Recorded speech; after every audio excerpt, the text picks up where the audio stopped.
channel at K9 Endurance Racer. I am just going to do today just a quick I shouldn't say quick, a 4-hour practice race here building up to next weekend, getting ready for my 24-hour attempt at the Rolex 24, as I do attempt to race simultaneously with real life. So I'm just going to get started here and run around. Probably not going to talk as much this time as my initial and welcome video. Do want to still shout out to the dog community here in Dallas-Fort Worth, as you are going to see a new livery on the car. Kind of been still playing with it here leading up to that big race next weekend. I made it a little bit more dog friendly this time. I did add some Easter egg with and decals with Bluey, and also made it the car color to the same as I could, as close as I could to the same as the Bluey logo. And for those of you that don't know, Bluey is obviously a cartoon designed for kids, but also for dogs. The colors they use in the TV show and cartoon are supposedly colors that dogs can actually see. So I have decided to kind of make that more dog friendly. In retrospect, just not that I expect your pets to watch, but it's just kind of bringing into the spirit of the reason why I'm racing and the reason why I'm doing this and live broadcasting it. So I'm going to get started here again. You'll see the car. I will on the straightaways show the car itself, kind of let you see what I've got going on, as well as during the pit stops you'll be able to see it there as well. So I'm going to get started here. Again, this is just a 4-hour race around Daytona. The car, not so much tuning the car, but starting to tune me for the long endurance that I have coming up here next weekend. And so we'll just get started here. This is not online. This is straight up just from the game itself. So if it looks like, okay, he's having a little too easy of a time, well, that would be why. Is I do have it on intermediate difficulty, but it's just, again, more practice and completing 4 hours as I get ready to complete 24.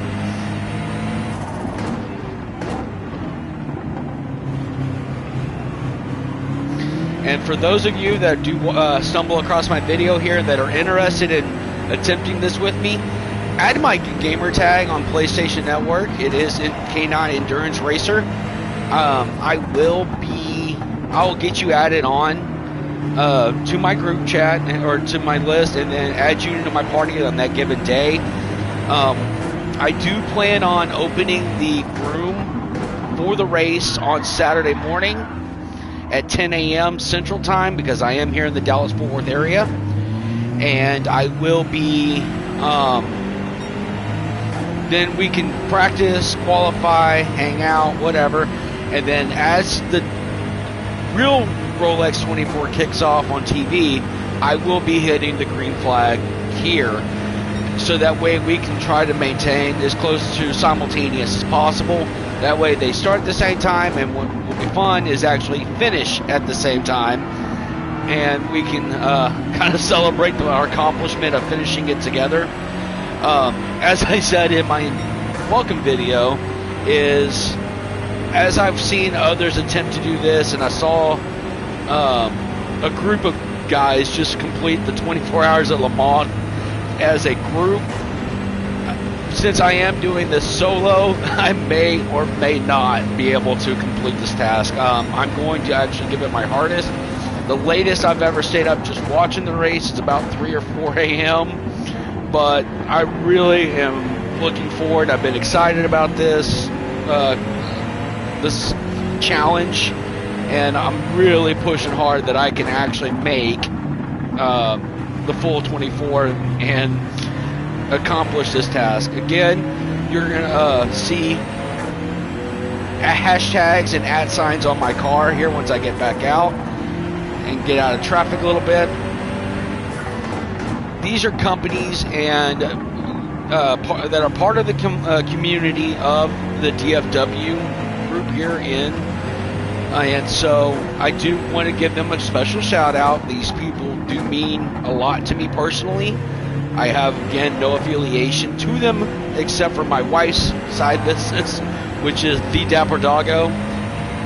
But these people are all amazing, and I'm going to be adding more and more to the car as I get more and more time, free time to grow, not only on the channel but free time here just in general. I am, once again, I said, I am married. I've got 5 dogs. I've got a job. I am going back to school for my second time, so my time is not, I don't always have the most time to just sit around and do this. So I will be doing everything I can, especially on the weekends, racing around. I plan on doing more also than the Daytona, the Rolex 24.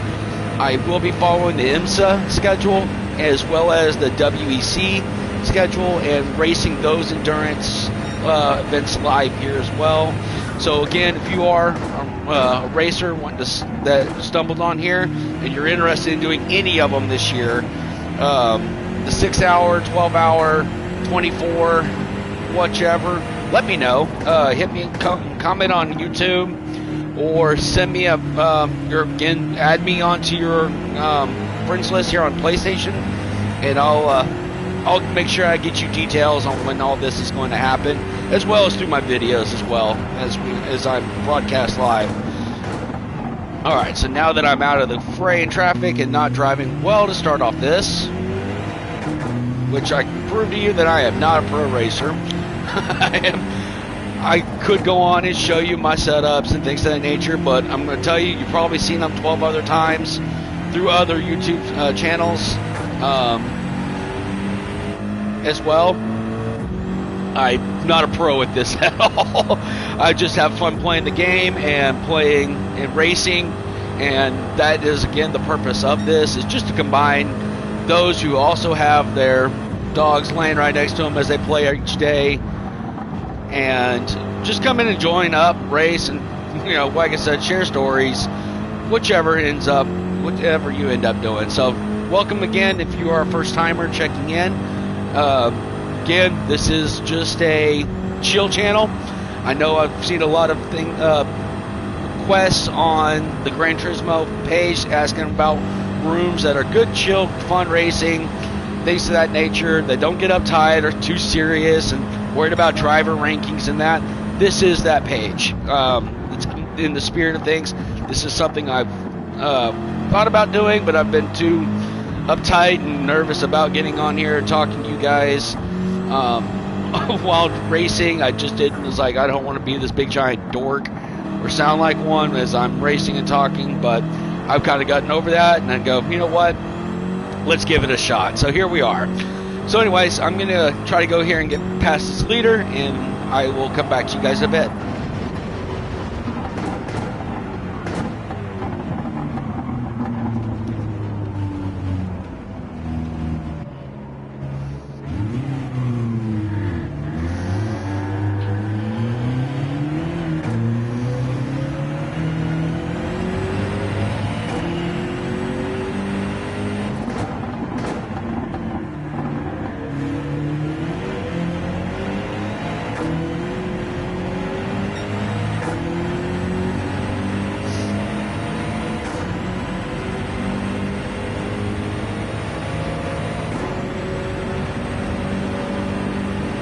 Alright, well, since that didn't go so well coming out of the infield there, we'll just come back to you guys. The company so far, just to give you a little bit more, is this is all about the Dallas-Fort Worth dog community. This is my purpose for racing. As I said in my welcome channel, that I wanted to highlight a few people that did, that have actually, that my wife and I have met in the community, that we are just absolutely fond of, and that we have connected really well with. And so those, again, those companies are on the car. You probably already saw the one on the back tail, being the Bark Day Planner. I apologize. Go check her out. Like I said, I'm not going to go into too much detail of this race, talking about them like I did in my introductory, my welcome video. you want to go check that out. I know it's a longer watch, but you can speed through and see and hear my descriptions of them. And then her husband is the Dog Dad brand. He's on my passenger side door. I am still waiting on my second hat to arrive here, but I've gone on to the page a couple more times lately, and I've definitely got some more stuff that I'm going to have to order here in the near future, just to keep supporting him up, because like I said, I really like what he's doing. And if you want to talk about someone that not only supports his wife and everything and all of her ambitions with the community and what she wants to do, but how much he actually enjoys it himself.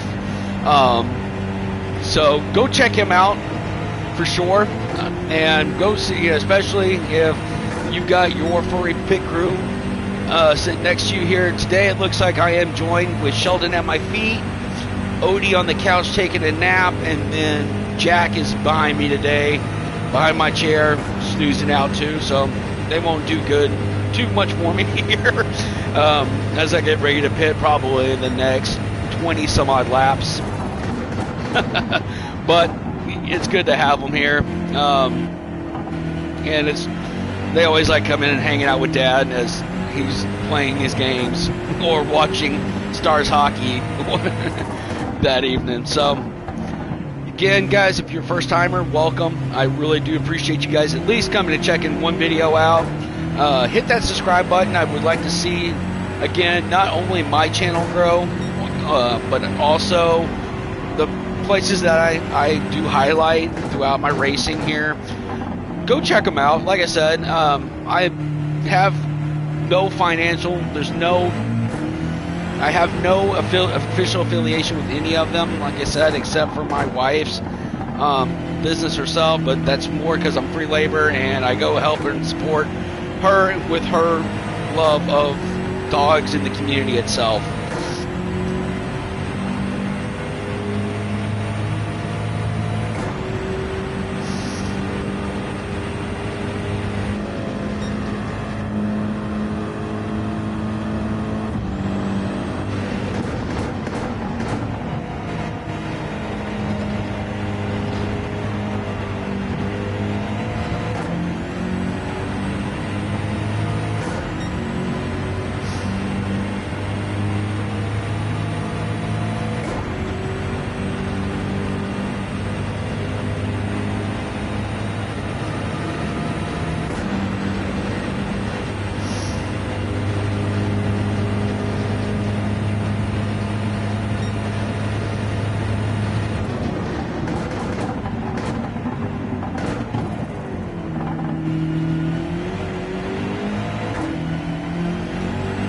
And as I'm racing around here, also, if you're into the game, you realize how authentic this can be, that you can't just push the gas and go and turn and just think you can drive like a wild banshee and get away with it on these.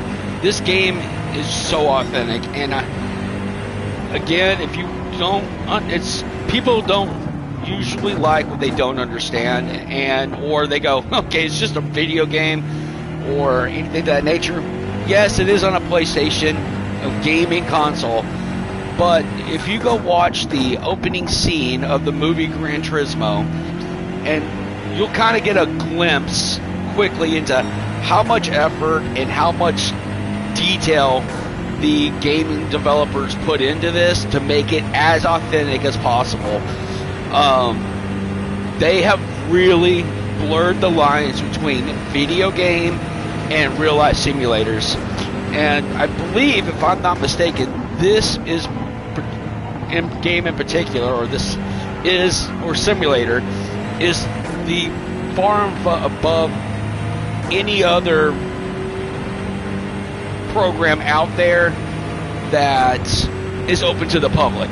Now, you go to these race teams and to their garage workshops, their big areas, obviously they've got systems that are way more advanced than what this is, but as far as open market racing, being able to come in here and do what this can do is actually remarkable.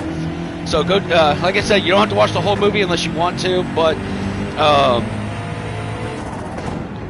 just seeing just that opening credit sequence of how intense the development is, you'd get a little bit more of appreciation for Gran Turismo itself. And again, if you are one of those that are getting into it, not really good, or you're like watching, especially right now with the game, getting into the Manufacturers Cup. I know I signed my contract with Porsche on that. Unfortunately, I got tied down and could not make the first qualifying race, so I guess on Wednesday is the second round, and I'm just going to try to get in there and get as much points as I can. Fortunately, I do have some class that day, so I got to figure out when I am going to fit that in before I head to class or after, if the time slot's available. I also do know that they holding the third round this next weekend, Saturday, as the Rolex 24 is kicking off. And so I don't know how many people will be online racing that day. I don't know if my room will fill for the race itself. I'm hoping that I can get as many racers as possible. 16 does fill it up, but I got a feeling that's not going to be a thing because so many people are going to be concentrating on qualifying for the Manufacturers Cup itself. I may try to continue my advancement in that as well and race earlier, that one of the first races of the morning, so that I can open my room for the 24 hours on time. If I don't get that part done, okay, so be it. I don't think I'm good enough anyway to compete with what I saw in last year's Cup. Do not have that skill level or nor time to be able to just get in on that and get up to that intense level. I think that's a little above what I can provide or want to do. I don't think that's even something I'm interested in, to be honest, because this is for me racing in the evenings after I get off work or out of school. This is just my shutdown. My shutdown time to come in, relax, turn some laps, have fun with it, and then I shut it back down. I mean, it's just how I do. I don't come in here and run 19 hours at Nuremberg or at any of these big tracks trying to just be top dog. I'll let the young guys that have time to do it, they can be kings of the game. That's great. I just learn every lap. I'm learning always, every day that I log in, a new line, new setting, new something. And that's what's fun to me. It's just coming in here and getting to do what I see on TV a little, as close as possible.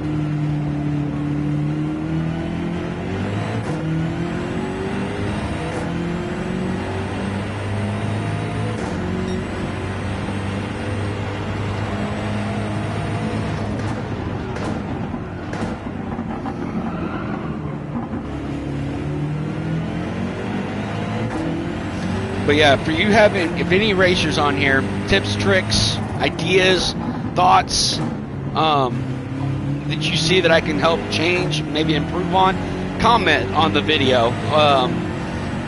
For sure, I will take anything I can get to become better. I'm always happy running in the 145, 143 range, especially on medium tires. But I know that I'm leaving stuff on the track by overdriving a corner or braking too soon or anything to that nature. Let me know in the comments. Give me some pointers, especially coming. My biggest one is right there at the kink inside the infield. Anything above 140 miles an hour, I have to let off the throttle. Even drag braking, it just wants to. The car wants to wash out and head straight for the grass and I just can't get past that, and I know I'm losing time there. Each lap, and like I said, it's probably why he's got a 29-second gap on me, and I'm sure that I know that I have my car settings that to run about 38 laps, which is usually about 5 laps from the AI when they have to pit. So I will get my lead back here as long as I don't let him get too far ahead of me. But right here, if I don't hit that right, it wants to wash out just like that. And I was sitting at 145 miles there. Any pointers, anything, let me know in the comments for sure, because I'm always one willing to learn. I do not proclaim to be the best. I do not proclaim anything. This is just good fun to me. That's all it's meant to be. Well, while supporting, having a cause to do this, and that being here in the with the dog community here in the Dallas-Fort Worth area. Again, if you are in the Dallas area and want to become, you love animals, you love dogs, you just want to be a part of it, just looking for something, then come hit me up, because then I can definitely get you in contact with the right people, with the right answers, as far as anything membership-wise or anything to that nature, as far as just wanting to have something else to go do, and especially as far as the obsession with dogs and being a part of it. Don't be shy. Hit me up. Trust me. It's a lot more fun, and the people are amazing that are part of this group. Very welcoming. Even if you just happen to stumble across us out at events, come say hi. We are always in Dallas or in Fort Worth. We always have the dogs. We're always take over a patio or take over an area. You're going to see 20, 30 dogs there, depending on how many people in the group. But don't be shy. Come say hi. Come talk, hang out, whichever you want to do. Trust, it really is a chill, fun group to be a part of. And my wife corrected me today on above my windshield banner. You'll see Bluey now on the windshield banner. Above that is a hashtag or an @ It's at DFW Dog Parents Membership. And my wife did tell me today that it is. You do go on and add the Bart Day Planner on her page, and then she did tell me that it is $18 a month to be a part of it. It does open you up to the calendar of events, special membership things. Again, the Bart Day Planner does have that information officially. She can give you all the details on how all of that works, what it involves, and good things of that sort, especially what does that membership get you when you're paying into it. So don't let me shy you away from it. Just go ask. Questions are free, answers are free, so no reason not to ask.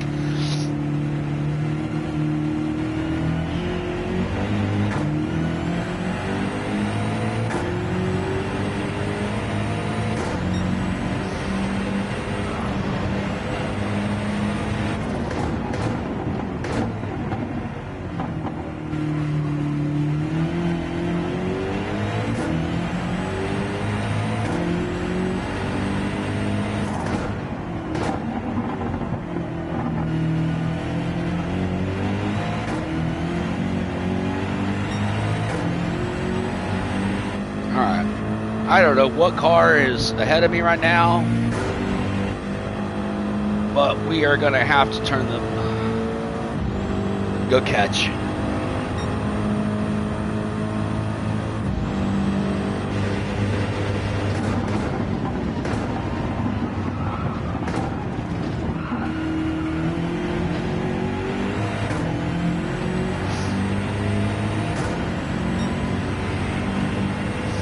So for you, those of you that are new to the game and you're wondering what I'm doing, you're seeing my screen in the middle there flip around. This is how intensely detailed this game can be, or simulator can be. So underneath that's my fuel map. It actually adjusts my fuel richness. So when I mash the pedal down full throttle, how much power the car is actually getting, it's a small adjustment that can be made even in real life. As you, if you go and actually watch one of these races, that it'll actually allow me to hit my top speed of my car at max RPM, or it will back it off and not let me go full throttle just to conserve fuel. And with the 24-hour race, the goal is to have the most power possible while at the same time not wanting to pit every 15-20 laps, because otherwise you will lose time on the track. And you just, if you're in the pits too much or having to go pit too often, you're not going to win the race. I don't care how fast the car is, because this game sets up for about a 40-second pit stop time from the time you would drive into the pit, and then get out. And losing 40 seconds a lap and every time you have to pit, you're just not going to be able to stay up front. Especially with the monumental amount of pit strategies that would be on live racing, there's a lot of guys that have figured out gear ratios, setups that they're not burning their tires up, and that can run long stints and still be getting that top end speed. And as you can see now, I went from at my fuel level at my fuel map 3, I was going to end up with about 38 laps of fuel, but now it's looking more. I've already lost 2 laps just in the few laps I've been running at map 1 full power, but I am catching the cars in front of me slowly but surely.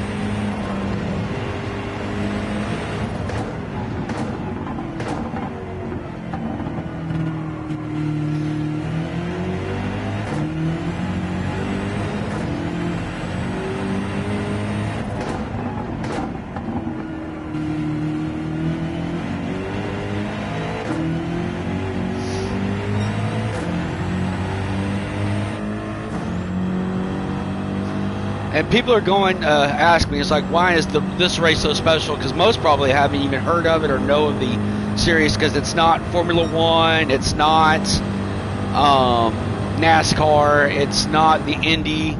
So most of those heavy broadcast racing is always there, but this one always kind of squeaks by the public eye unless you just know of it and understand what's going on with this type of series here. As you can see, I am driving a BMW M6. That's the car I chose to run the Daytona. Due to its, with the correct setup, I can run. It's easy to drive, easy to control. And then also the fact is that it really does put, it has great fuel economy built in. This is as close to driving a real BMW as I ever want to get, but I am not a fan of them. But it's at the same time as I do want to be competitive, so I kind of had to suck it up. Usually I'm a huge fan of Porsche. My dream car is a 911 GT3 RS. Those cars are insane. That's just one of those that if I ever won the lottery, that was going to be parked in the garage. I wouldn't have to tell anybody. That would be the big clue that something happened. But people have, as I've been telling people, like, why do you want to do, why are you wanting to run for 24 hours or this and that? And I go, most don't understand it because they're not aware of the series even being taking place. But I will tell you something about this race. As you can see, the Daytona International, it's at Daytona National Speedway, but it's not, and it's not only because it is a 24-hour straight race, which, no other. The longest in NASCAR is 600 miles. It takes place in Charlotte Motor Speedway. Don't make me lie to you and tell you which is the longest race in F1. But it's just, and then the Indianapolis 500 is the longest the Indy races. This has got more to it, and this is what makes this series itself unique, is that there, at the beginning of this race here next weekend, there will be about 60 cars on track to start the race. But there are 4 different classes of racing going on at the same time. So what you're going to have is, starting from the bottom, is going to be cars like the one I'm driving. It's going to be in the GTE class. It's E is an Echo. And it is the class is made up of cars that you can actually, quote unquote, go to the dealership and buy. Get your Ferraris, your Corvettes, your Mustangs, Porsche, Ferrari, Lamborghinis, BMW is in that class. So these are road cars that have been super decked out and customized out, obviously with every inch of the technology each of these manufacturers have to build a race car. So, and then you have, but what's unique about this class is that it allows for amateur drivers to race in these. So this is you may have a combination of 3 drivers. 2 of them will be professionals. 1 of them will be an amateur driver of some kind. They usually call those gentleman drivers. There used to be a Amazon Prime video that's called Gentleman Driver that really goes into detail of a couple of teams as they race through these endurance races, and talks about them, how much they love racing. And I don't know if it's still there now or if it's one of those that got popular for a while, so now they're charging for the video. If it's still free, you can find it. It's an interesting watch if you kind of want to learn more about this side of the world in it. Then there's the next is going to be your GTD class. T is in Delta. The cars are literally no different. They do allow for a little bit more power, a little bit faster, but then all 3 drivers in the car on each team are all professional drivers. Unlike the GTE, where you allow the gentleman driver or the amateur driver in. So these are all 3 professional drivers going for their own race. At top of the class, into their class's Rolex watches at the end of the race. The team I enjoy watching from there is a couple of Porsches. Because the cars or the team itself is unique. One looks like a dinosaur. It's a green Porsche. His name, the livery's been on there for years. I don't even know the full history of it. It's just always attracted my attention. But they named that car Rexy. Absolutely love it. You can't mistake it when you see it when it's on TV. Can't miss him.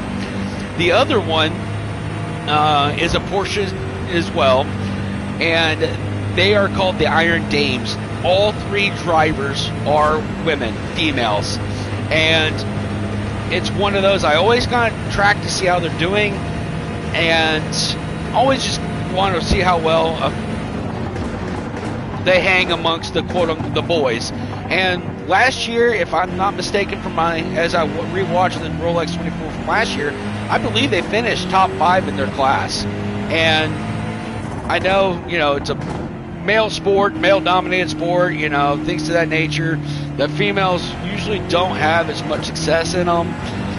I can't tell you why, but they hold their own, and that's very impressive to watch. It's no different than watching Danica, Patrick, when she was racing Indy. She didn't have a great NASCAR career, but she did have a great Indy career in my eyes. And the way that she hung and stuck into those boys was actually a whole lot of fun to watch. And then now it's revolving around. Right now, the big one is Hailie Deegan, as she is sponsored by Ford, and it doesn't hurt that her dad is Max Deegan, old motocross freestyle rider, Metal Militia. We all remember Deegan. And yes, does that help her name out there? Yes, but I've seen her race, and when she's not tied up in the wreck, you know, because for whatever reason, she always gets pushed, shoved to the back, and then gets tied up in wrecks, and unfortunately she's not seeing the results that I believe that she can do. But I do support them. I absolutely love seeing the girls come in here tough as nails and watching them succeed. I mean, look at the Forces with John Force's daughters. Look what they do in the in the drag racing world. I mean, I think Brittany Force has gone out there and killed it. And out there, and I don't know if she's a champion or not. I don't remember off the top of my head, but yeah, a whole lot of fun to watch them do it and watch them take on those boys. So if you actually throw on the race here on Saturday and Sunday, whichever one, just be on the lookout for Iron Dames. They'll be in the GTD class. It's a pink and white Porsche. I hope that I want to see them make it all the way through for sure. I would love to see them take the class. I think they've got a shot. They always do. But like I said, 24 hours is a long race, and a lot of things can happen. So you never know. That's what's fun about it, is what's happening at hour 22 does not matter at hour 12 or with 2 hours to go. There are a lot of things can go wrong, even for the big dog teams on that front. The third class that you'll see is going to be a little bit more uniform, quote unquote, type racing. It will be the LMP2 class. These guys are little mini rocket ships. If they're made by one designer, manufacturer, Orca, they are meant to be a uniform type racing where the car is not going to beat you, the driver is, and you'll see that they're going to probably have some of the best racing over that 24-hour period, and it's the second fastest on the track for sure, followed by, and lastly, the big dogs, the hypercars. As I watched last year, I saw that in the 24 hours, this is going to be your now Cadillacs, Ferraris, brands. These are pure prototypes. These are built from the ground up to regulations, but these things, if they had wings on them on the back straight of Daytona, they'd fly. So, I mean, these guys are fast. This is the class that usually is going for not only the class victory, but the overall win. They are the ones that set records on how many laps are completed throughout the time frame and things of that nature. So you're going to see, if you're going to check it out, just to see what this is all about, and then that's what you're going to see on TV, a lot of it. But with 4 different classes going on at the same time, 60 laps, it's 60 cars to start, not as many will finish, but then all of that madness happening on the track at once, because those jet rocket cars are having to maneuver around the slower GTE class or GT cars, and like I said, anything can go wrong. It's just as entertaining just to watch that happen as anything else. So again, check it out. And like I said, if you are new to the whole experience, it is a great fun thing to watch racing again. And the commentary alone on TV will be a typical race commentary, and probably at the start of the race and working into the evening. But what gets funny is some of the conversations late night. You can tell these guys have been up probably most of the day with their production teams and whatnot, and the conversations kind of go, what did he just say? I don't understand. You can tell these guys start getting tired or almost running out of things to talk about, and they just start going off of random things, and it's quite entertaining alone to have that. So I will have my TV sitting off to the left of me here in my room. I'll have that on. I'm going to watch it just as much as I am here racing. It's just a great time. Great, and that's all it is meant to be. It's just a great time.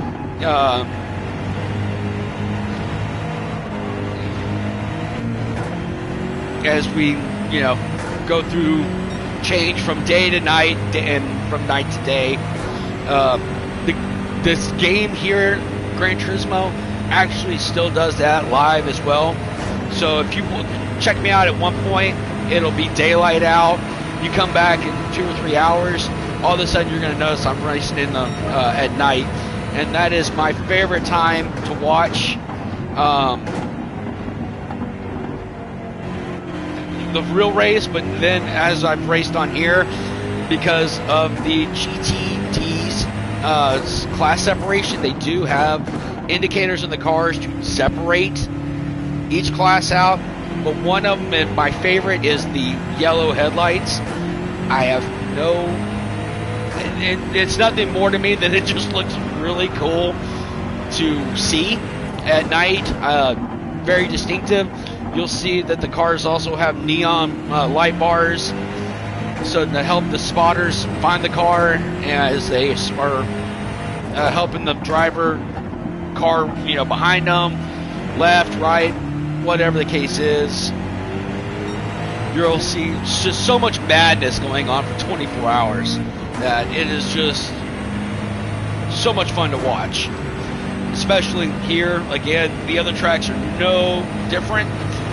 I'll talk more about those as I get ready to prepare and race those endurance races on here. But what a way to start their race season off this year with the big one here down in Daytona. Hope to make it one day for real and live, and get to see that.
Thank you to whoever is here watching today, checking out my page. I appreciate you guys. Welcome to the here.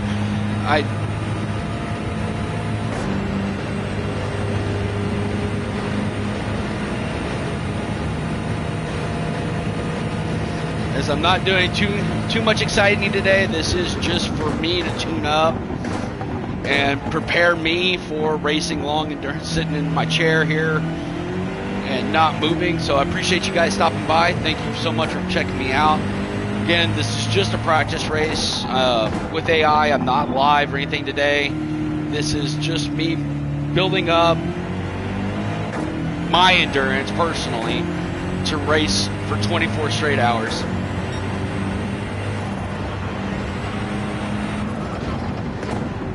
There's my buddy Doug. I appreciate you stopping by, buddy. He's the one that actually is my influence into this. He bought Gran Turismo long before I did. got built up to level 50 at the time. You know, we're great friends. We still are, I guess. My bad, buddy.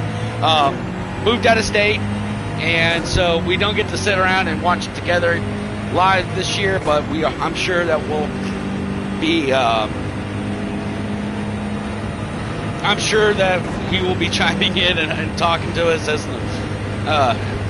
as the race goes on here over the weekend. But he was the one that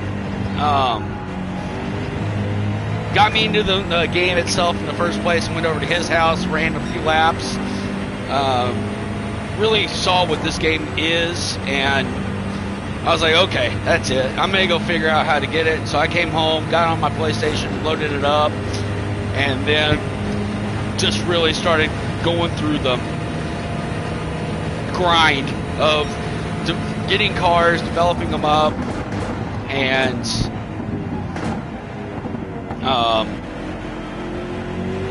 trying to try to get him and I together where we can race together and have fun. Yeah, he is actually, he and I just talked a few days ago. He's actually getting to do real live racing, and his Audi he's got up there in where he's living now. He's actually doing rallycross racing, and he sent me some pictures, and I couldn't help but laugh. But I'm really happy to see him getting into it. I wish him the best on those races. It looks like he's having a lot of fun with it, and I couldn't be happier for him. That's so cool that he's going to lives. Once I actually have more information on his regarding what he's doing up there, I'll be happy to share it up here. I don't know how big or what he's planning on, what the end goal is for him on this, but I think it's just so cool that he's out there doing what we only can do here. So congratulations, Doug. I hope you have a great time with that, buddy.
And for those of you that are wondering here, it's like, why can't I see him? Why can't I, things of that nature? Unfortunately, I have, as I've gotten prepped up, ready to go for this race, I have learned that PlayStation only allows for their cameras to work on the PlayStation 5. And then I've gone shopping for those, and they're about as near impossible to find. You cannot find them even on their personal page. I can't find them at any retail stores. So I'm trying to work that out.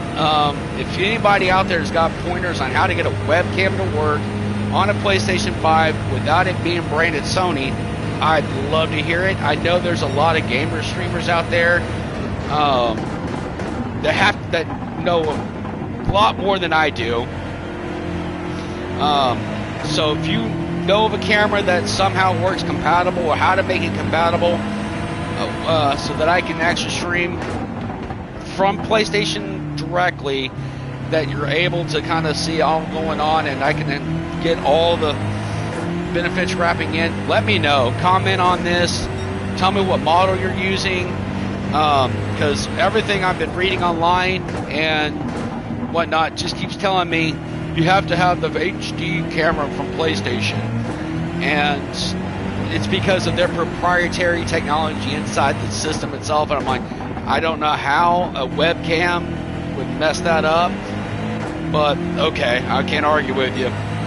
So if you know of a camera that works, let me know as well,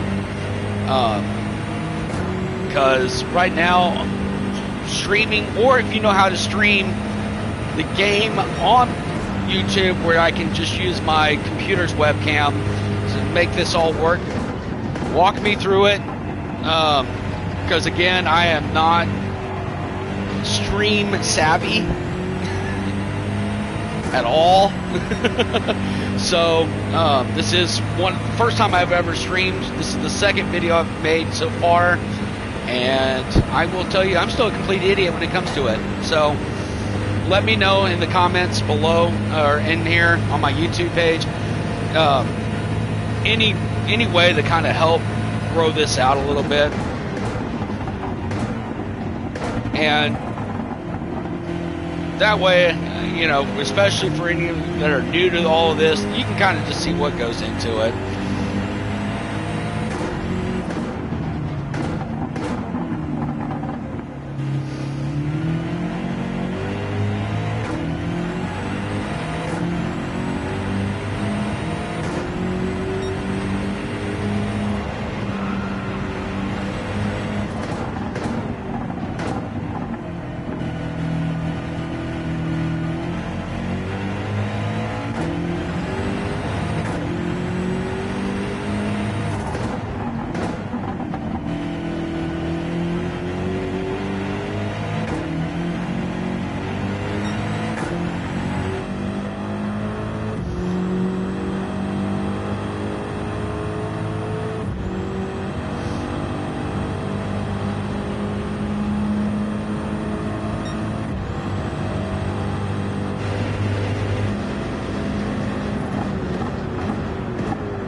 So for those of you that weren't here just at the beginning of my stream when I was coming in here to start the race, I know that I've sent pictures out of my livery. I've got things posted of the car itself. Obviously, once again, I did change it in the spirit of the reason I'm racing here again, with the just to bring the dog community here in Dallas-Fort Worth into a kind of together with my racing. The car is now a lighter blue, and it's in the spirit of the cartoon show Bluey. Not only is that made for kids and actually funny, I've watched a few episodes with my wife, but what it is that, what it is apparently those colors that they use in the show is actually something that dogs can see. So it's made for them. If you throw it on, leave it in the living room or whatever, watching it, you know, that they can actually watch it and see those particular colors. So I matched the car. Not only did I add on Bluey decals onto the car itself, but then I made the color blue to match the Bluey logo to the best that I could without going too detailed into the color wheel and trying to match it too perfectly. So if you noticed from my original setup to now, there is, in the spirit of the reason behind this again, is just to make it more dog friendly, more dog involved, inspired, things to that nature.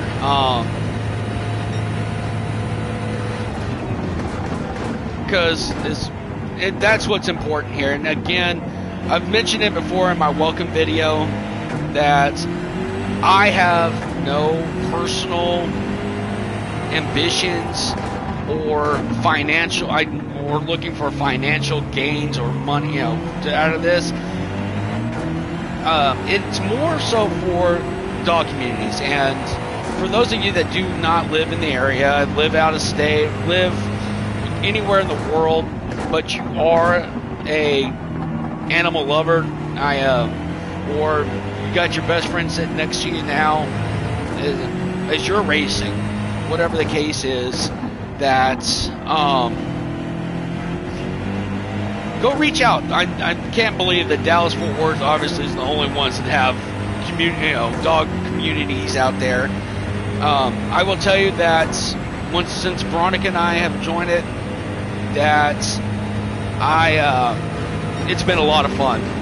A lot of doors have opened up, a lot of connections are being made personally and obviously around her business, but they are a great group of people. And so go out there and get involved, enjoy it, and also come join my channel, especially because I truly want to hold the spirit of,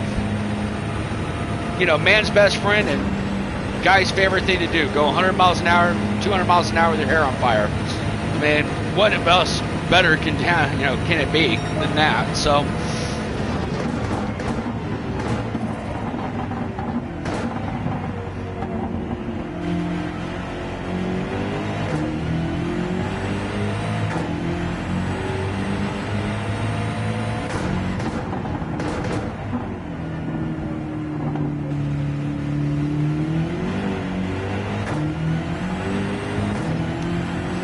it looks like I'm going to have to go to the pits here in the next lap or two.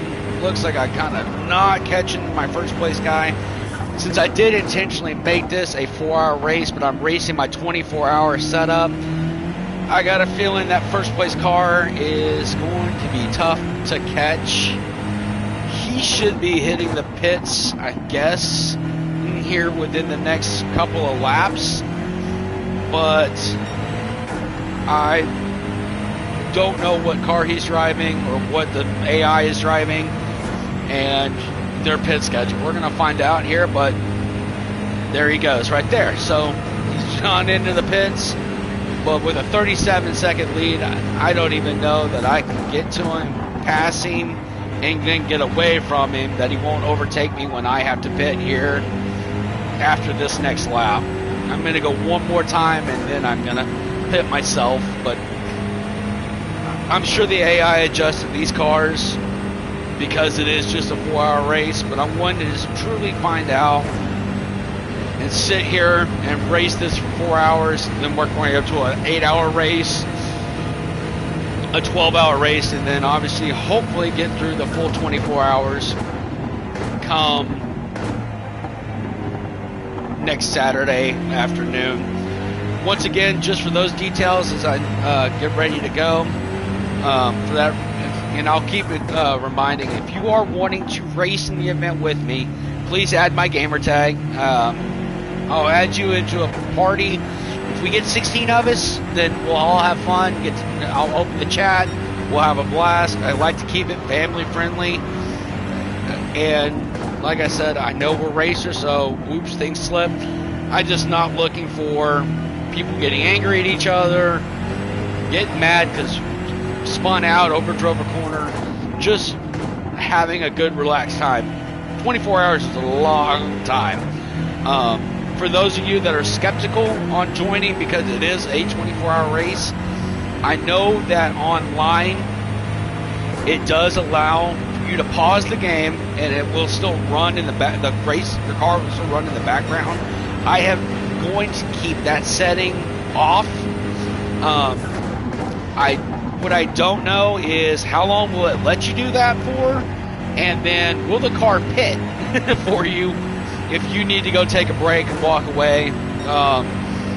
Will it still run the race enough that you can come right back when you're ready and pick it up from there? Anybody knows that answer? Comment below. That'll help me understand how more and more online racing does.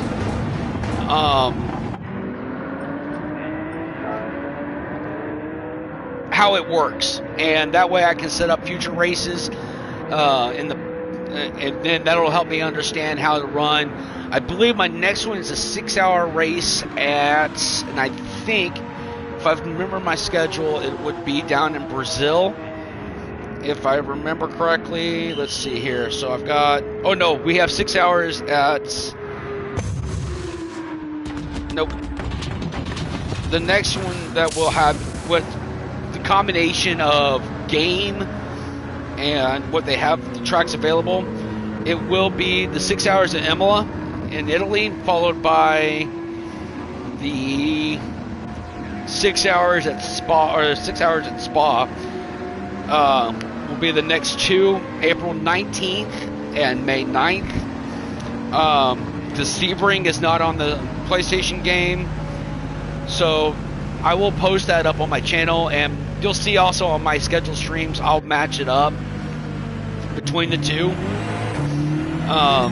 That way you can have an idea of when I'm going to be racing next. Now, I will also be online racing in between those, just having fun, building up, just because I love being here. But those are going to be my major stream dates. It's going to follow the schedule of IMSA along with the WEC. And so I'll have those dates confirmed, make sure I'm looking at a true, real schedule, not something somebody made up, and then going from there. But that's what my next two, I think, will be. And then I won't forget, and then what I'm looking forward to is, because it's my birthday, is I believe the 24 hours, or 6 hours at the Glen, and then also coming up in there, my next 24 hours I will be at at Le Mans. I believe somewhere in June and July. But that'll be the next big race after Daytona here. I plan on doing them all based on schedule availability for myself.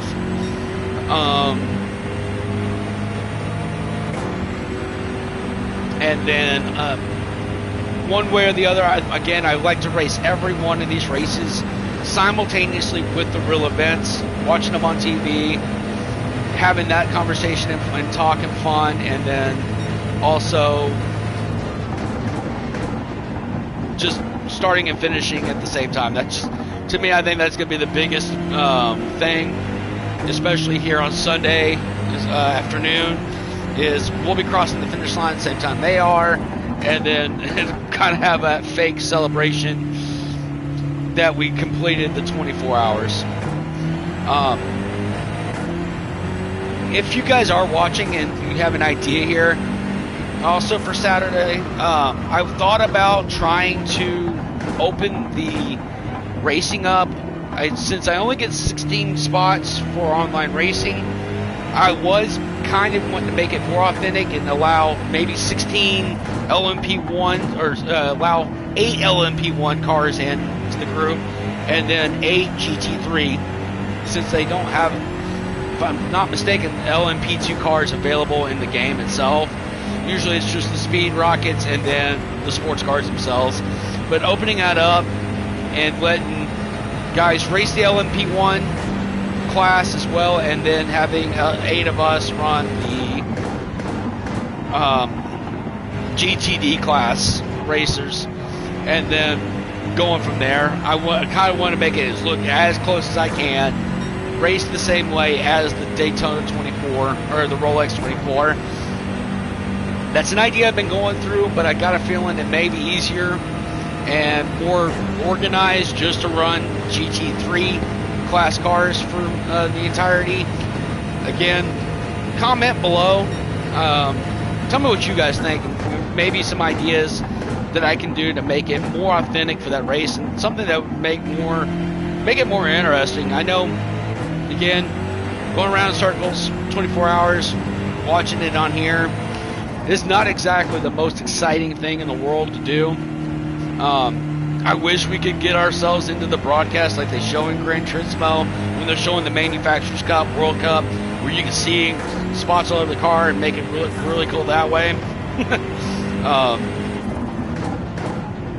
Have announcers and things of that nature. Maybe one day I can figure that out and get more involved and make it look kind of, in that sense, more fun. As this channel grows, as I continue racing more and more, opening up the community. But if you guys have any ideas, thoughts, let me know. Comment below. Comment on the page here. And like I said, this is only the beginning here on this sort of thing. I have no true set plan with regarding all this. It's just fun and possibly a little bit crazy, but we'll see how I'm doing at hour 18 here early Sunday morning.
Doug, if you're still watching, yes, I know I overdrove that corner.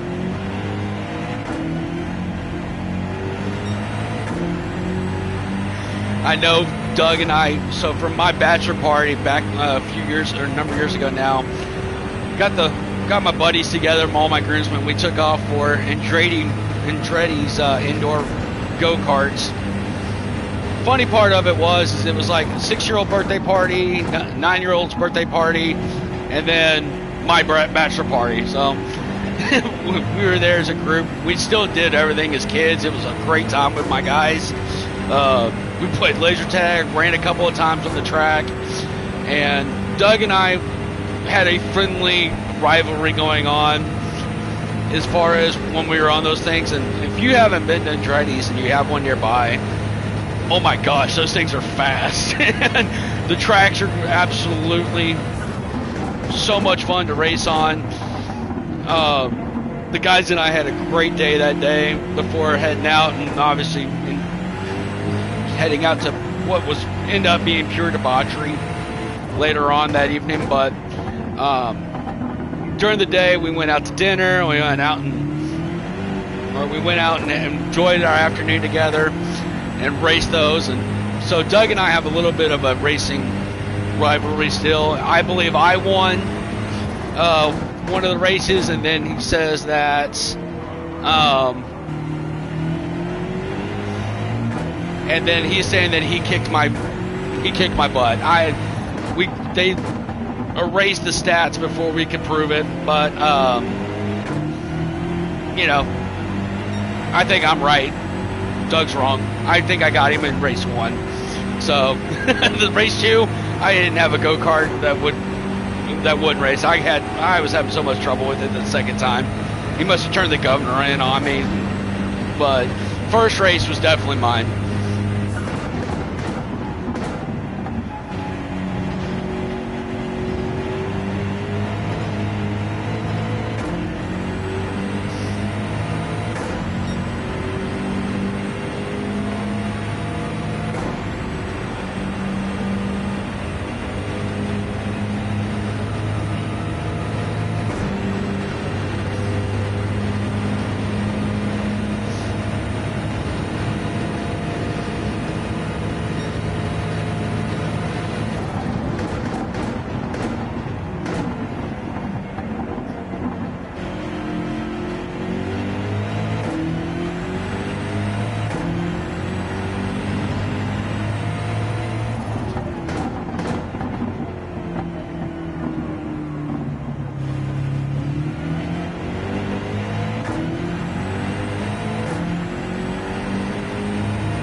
The thing I can't stop doing.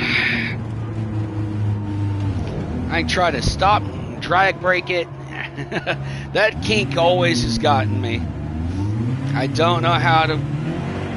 I don't want to mess with the car setup too much and just for that corner, but anything over 140 miles an hour, if even drag braking it, it just loses it and goes right straight into the grass and washes out.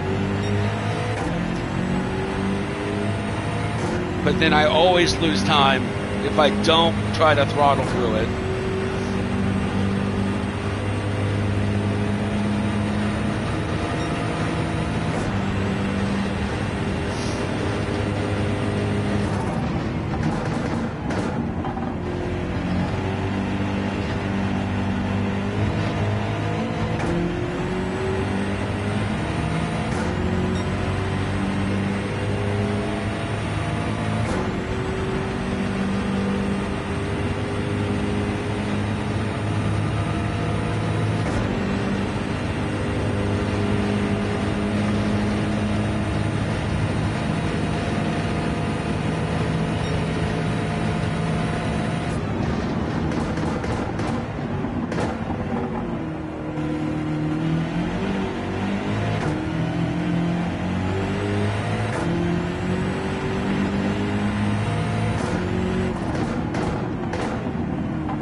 Well, you were adamant though, Doug, that you won that race, so you know it's. But you know, I guess a few beers had also been drunk at that time too, so everybody was just all amped up. But I've never, since you're the second. Actually, you're probably a bigger race fan than me, by far.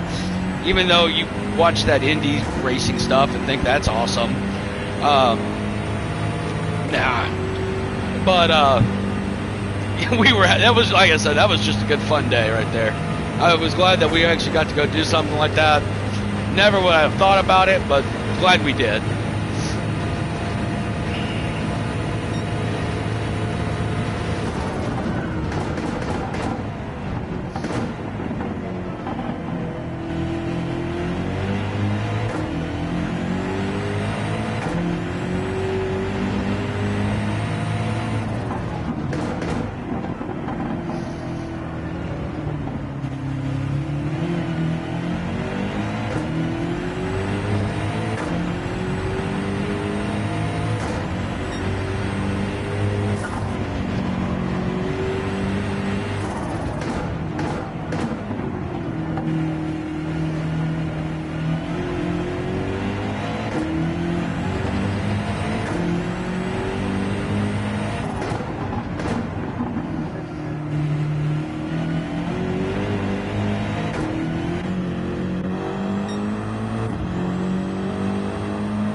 And as I keep showing you guys the car, just because I want you guys to, like I said, just it's one of those that's in the spirit of why I'm doing this here.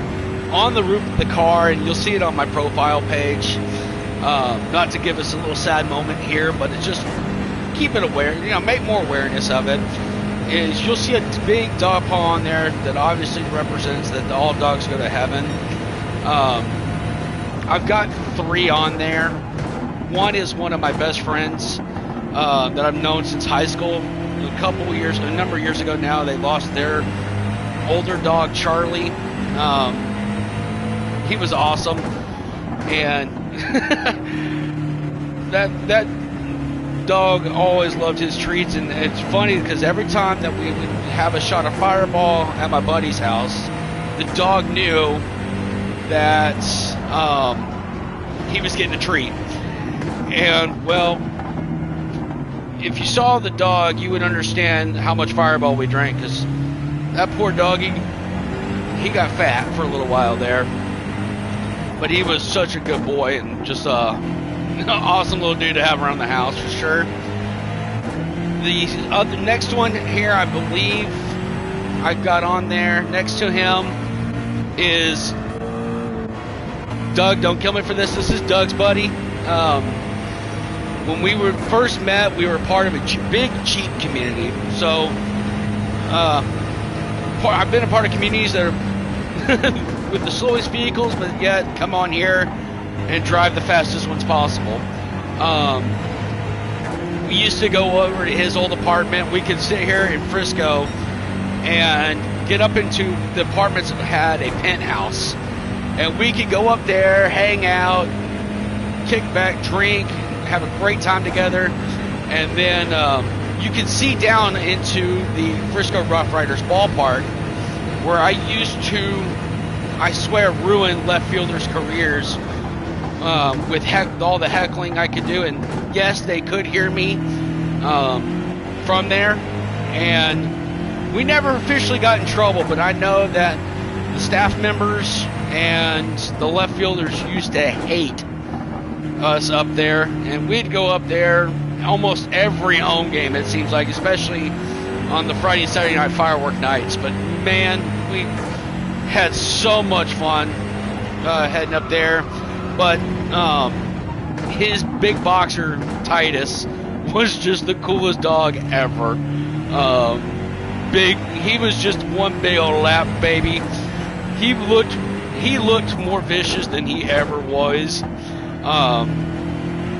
and always just was so excited to see anyone new come into the house. And he just wanted to be your best friend from right there as soon as you walked in.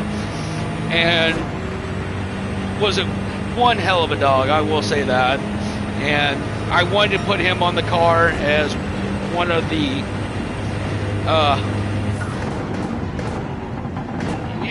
just as a memorial to him. And then here recently, the third name on there is my brother's dog, Oliver.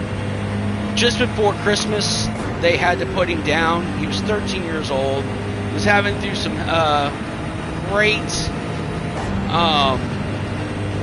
just having some health issues.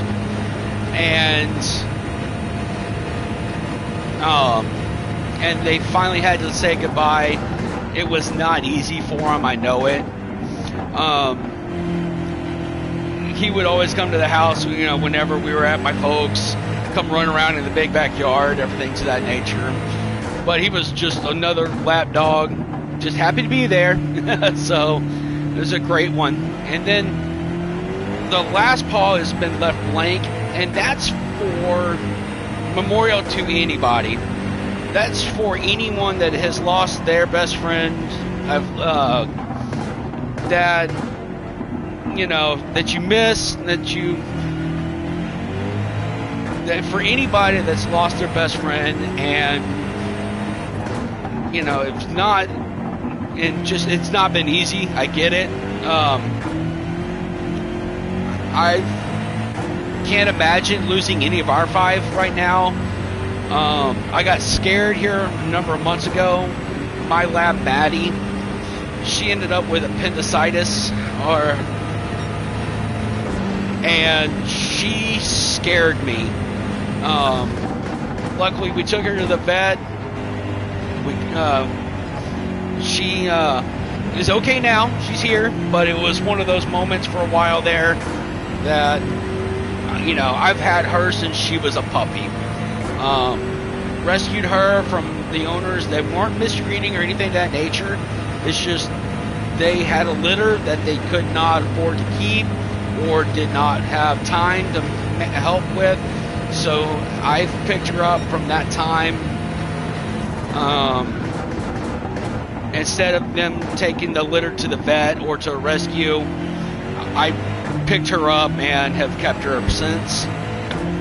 And She has helped me and been there through some really dark and bad times that I was going through. There was even moments where she was eating and I wasn't. She's always been my Maddie girl and love her to death. And I can't imagine losing her, so I can't imagine what those days are like when you have to make that final call. But that last spot is for you. That ones that have had to make that call. So as you watch and you're thinking about them and still involved with the pet community, things of that nature, and you've had to make the decision, that spot right there open is for you. That's your dog spot right there. So it is a memorial, and I just happened to carry it around at 190, 200 miles an hour, but that's your spot.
A quick shout out here to the dog dads that are part of the DFW community here. I don't know if you guys are watching or not. I'm looking at my cell phone here and I'm seeing you guys blowing up the dog dad chat. You know it's dangerous to text and drive. Just kidding. I'm going to finish this race and then I will enter back. I'm not ignoring it. Obviously, So if you guys are watching, just I do see the chat blowing up here on our phone, on my phone here.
Hello everybody and welcome to my page here. This is the K9 Endurance Racer. I appreciate you guys for stopping by and checking out my page and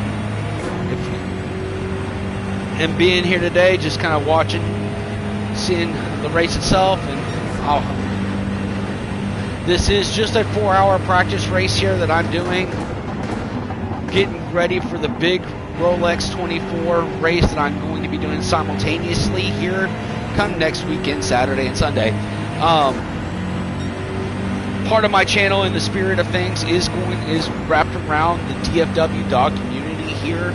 I have made modifications to a special livery that shows a few organizations and companies that I have become close with here within the last couple of years of as we have joined. My wife and I have joined. My wife and I live in the DFW area, and we do have 5 dogs. They are listed on my car. They are 4 Aussies and a Lab. The Aussies are on there as Odie, Luca, Sheldon, and Jack. And then the loner is my sweet girl Maddie. She's my Lab I've had since before my wife and I met. And so when I decided that I wanted to do this, I'm just going to tell the story of what's going on, just in case you're kind of with the understanding here. Is I stay up every year to late as I possibly can, watching the full Rolex 24 at Daytona. And it's something that once my buddy Doug introduced me to this game, I go, wait a minute, this is a thing, you can do it, this will be a blast. Get on the game, get a bunch of people together, especially any like-minded, any just race fans and whatnot.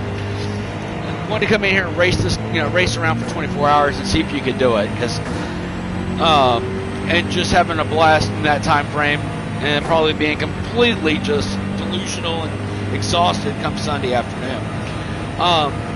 I wanted to do this with a purpose, which is bringing in the dog community. Both communities are huge in their own scheme of things. The race community is, especially on here in Gran Turismo, is massive. These pages are filled up with people and racers all over the world that have enjoyed the game, enjoy being a part of it. I saw that on the game title itself that this particular Gran Turismo 7 has sold over 100 million copies since it released in 2022. So this world is huge in grand scheme of things. And I thought, you know what? Why not combine my love of racing, my love of the game, and then also to a new community of things that I have not been a part of until the last couple of years, being the dog community itself. My wife opened up a small business, the Dapper Doggo. She's listed actually here on the car itself, along with a couple others, that has opened the world into a dog community that never knew existed, or was like, didn't understand. And now over the last couple of years, obviously here, we have gotten extremely involved, just like we used to in our old Jeep community, going to every event that we can, really getting to know people, especially, and making some really great friends. You heard, if you were on the chat here and didn't understand earlier, I've got my group of dog dads that we're a group of about 4 guys right now, and we're all husbands of our wives that are in the group. They bring the dogs out. We give them a hard time and complain about things, and then really we're just there to enjoy our time just as much as they are. We go play golf on the weekends, as typical guys do. Haven't talked them into a PlayStation and the game yet, but maybe that's coming around. You never know.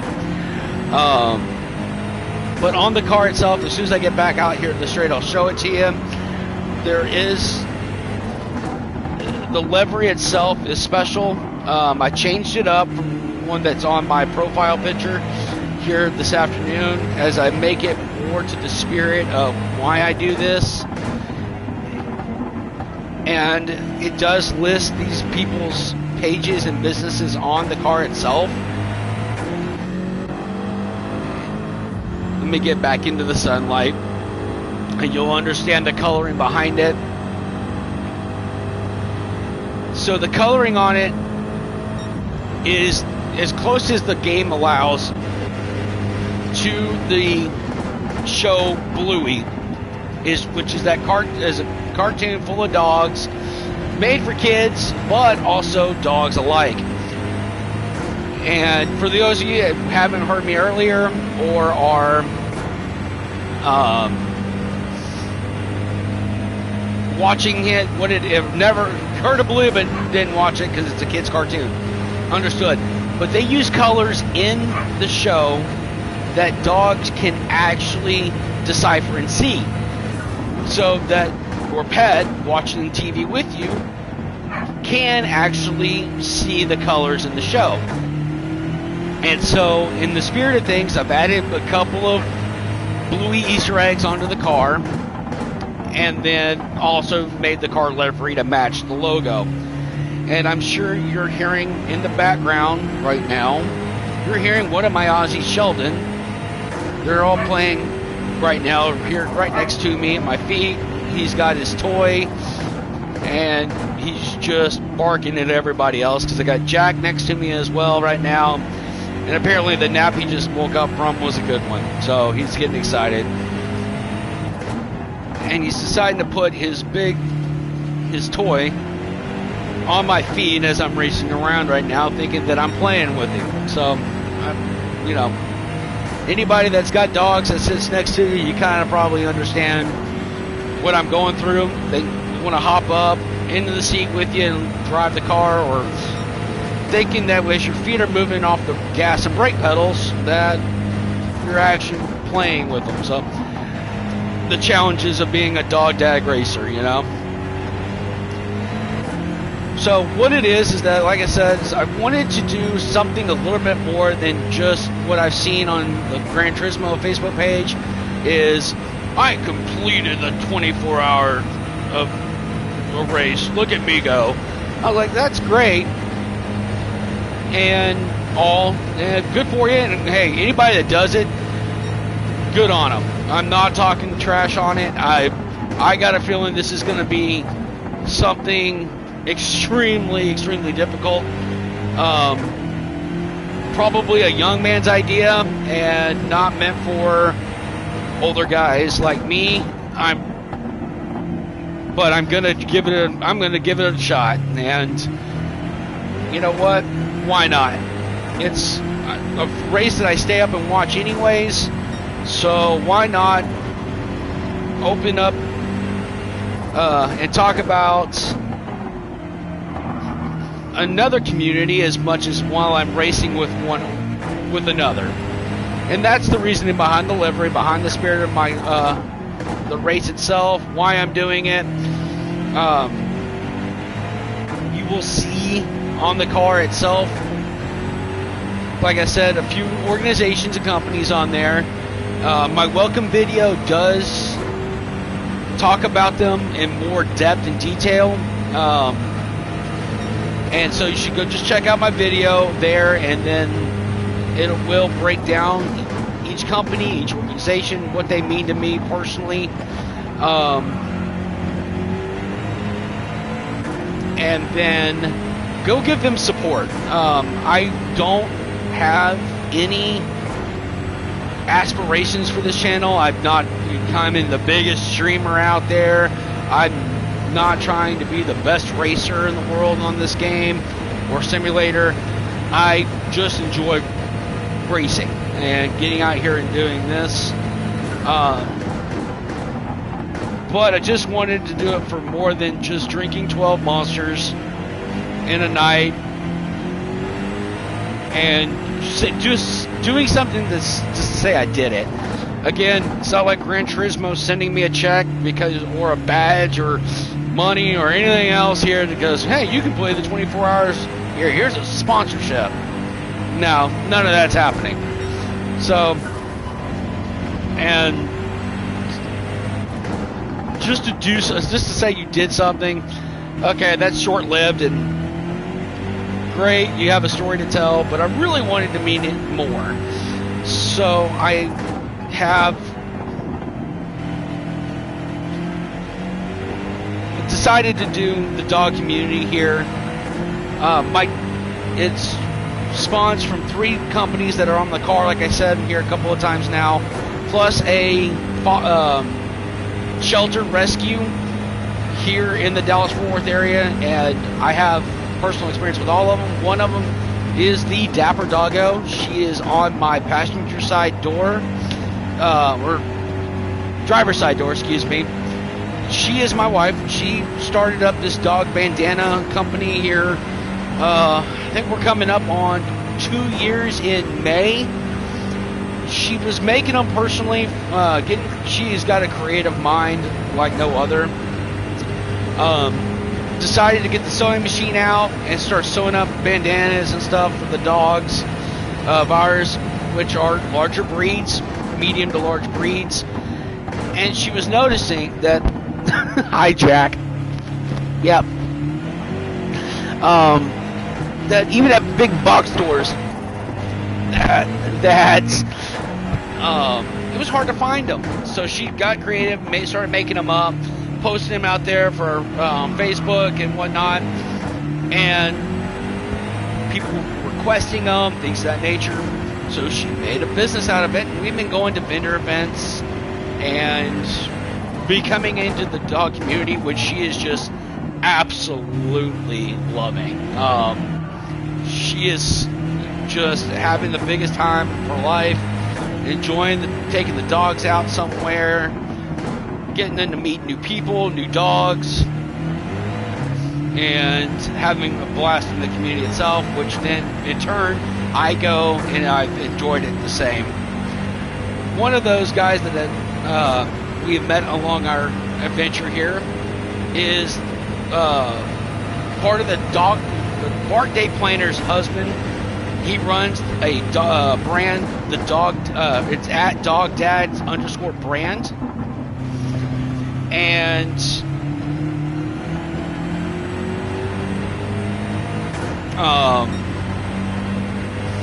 I've ordered some hats from him. You'll see them out there. I wear them to play golf, really kind of trying to promote him up. He's really excited about starting this up, and if you want to talk about Dog Dad, he's like Captain Dog Dad. Him and his wife have taken in, I'm not going to say how many dogs into their house, and rescued and holding and fostering until these puppies find a home. But he has really shown her a lot of support, and so in turn I want to turn around as a friend and support him and his business. Go check him out, go to his website, look around. They've got more than just hats. He's got hoodies, shirts, just all sorts of different things on there, and it really all looks great.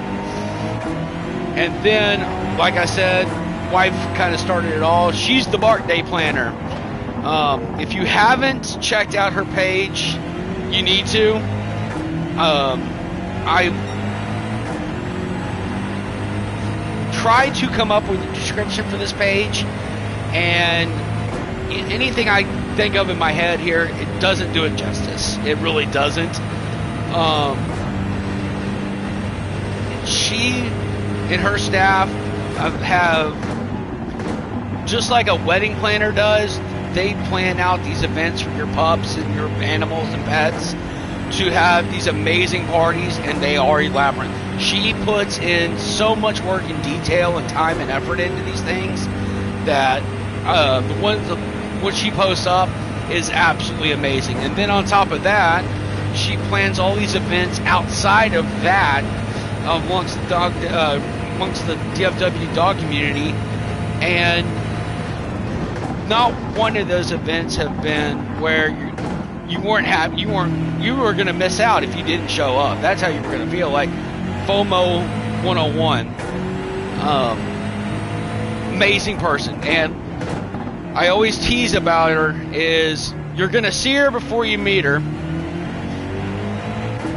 And she, and that is no lie, literally her pink hair that she had as long as I've known her and probably long before, you can't miss her. You spot her in the crowd, but once you get the chance to talk to her and become part of the community, you are just drawn into it, and you can't help but want to be at the next event and find out and come around the next community, seeing what silly dog things the pups are up to. They all are amazing. My buddy Scott is he's one of the dog dad husbands, as he says. He's got him and his wife have another Aussie Panda, and that dog has so much personality that it's ridiculous, and an utter infatuation with French fries, and we keep teasing it out, and it's hilarious. It really is. But each dog out there has its own personality. When they commingle, it just turns into a complete, utter disarray madness, and it's so much fun to watch and be a part of. Even if you're not the biggest dog fan, you just can't help but watch and see what's going to happen next. I've noticed it at events. People that are there probably enjoying their Saturday or Sunday at the bar or restaurant or wherever, walking around in a park. They see all of us coming, we just take over the place, it seems like. And you can tell that people want to just come over and say hi and pet dogs and be a part of it. And I'll tell you that if you are one of those that has seen us out there or see us in the future, come say hi, come join up. It is a blast. No one will turn you away. Everybody is very approachable. Everybody, you just come in here, start asking questions, and somebody is going to have an answer to that. And if you want to get more involved and get signed up, then I'm sure that Bart Day Planner or Dog Dad or myself or my wife, the parents of Panda, any of them could put you to give you the correct answer. So if you see us out there in the DFW area on those weekends, come say hi. We would love to see this community grow. As much as I want to see my page grow, and have some influence out there to watching these small businesses and pet owners and these people that love and putting their company's name out there and just opening up to the community itself. Come say hi. And show them love and support for it for sure. And I'm telling you, you won't regret it one bit.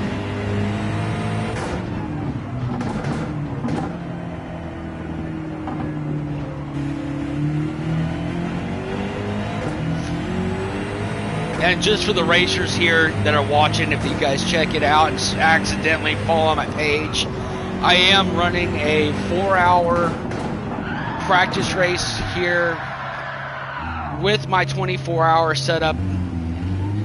So if you see that I'm about to get lapped, well, I've had a couple of wrecks here throughout my time, but the AI, I'm sure, has adjusted its car to just the 4-hour race. I'm just wanting to build up endurance for myself, preparing up for sitting in this chair behind this steering wheel for 24 solid hours. So this is just a little practice run today. Nothing special going on the track. More so just turning laps and trying to get seat time as that time ticks away here. So that's what's really going on here today. That's why I'm not doing live. I did just create a custom race with intermediate AI, and just turning laps here. Nothing out of ordinary, extraordinary today, but obviously 24 hours is a long time, and I felt like I needed to start getting ready to sit here and do that. So that's what's going on here today. If you've got any questions, comments, or anything like that, hit them up. It is showing up on my TV screen. I will answer them. If you're just interested in any of the dog community things I'm going to speak about that's on the car itself, about the channel, hit me up. Obviously, if it's something that requires more attention, as soon as I get done with the race, I'll look over here on my laptop and answer them there. If it's something simple, then obviously I'll be happy to talk about it now on while we are here racing. As you can see on the timer above, I've got about 2 hours left in the race. I do have dinner plans tonight, which is another reason why it's only a 4-hour race. So, but I do want to get any voices out there, any questions answered. Be happy to. I'll be back on here probably tomorrow afternoon later. I do have plans with the dog dads tomorrow morning, and then possibly dog events in Dallas at Community Brewery. They're doing some sort of tribute with Dolly Parton. I have no idea what that's all about, but I may end up over there tomorrow, and after we get done with our little golf round.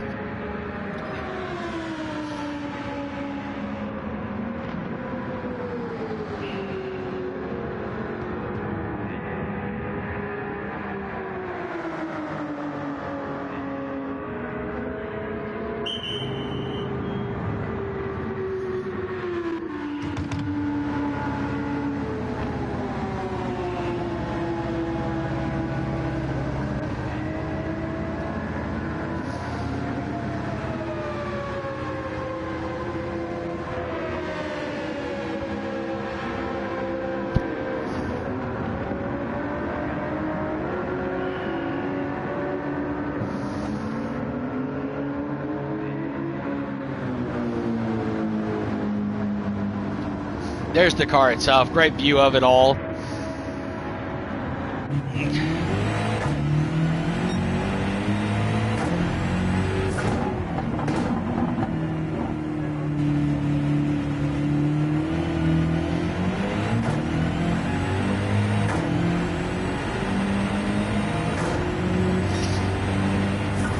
You see some really cool stuff on that car. I did take the obviously one of the edible one of the liveries off of the game already, and they kind of been editing it out, trying to add it to more dog friendly, but I wanted the pattern on it, something that looked really cool. So I didn't know that when you wanted to create a livery on one of these cars here that you had to have a graphics design master's degree to do so. So everything I've got on there that's not the original livery itself is all basically decals. I have no knowledge. I've been told on the pages that you got to get it down to this size and do this and this and this and that. And I go, this will take me a year to figure out and do. And so I obviously just have doing with what I got to play with on it, but I really wanted to bring the dog community out on the livery of the car, as you just saw there in the pits.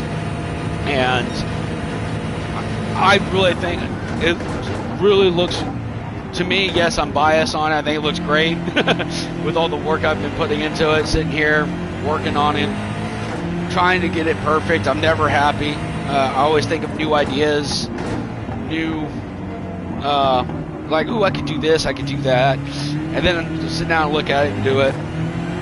I do plan on adding more the DFW community companies onto my car as I try to figure out what will make it look good, respectable on there, because I want to do those dog those companies and their brands justice. I don't want it to look like cheap and cheesy on the car. I know some are already thinking, well, this is just a video game, and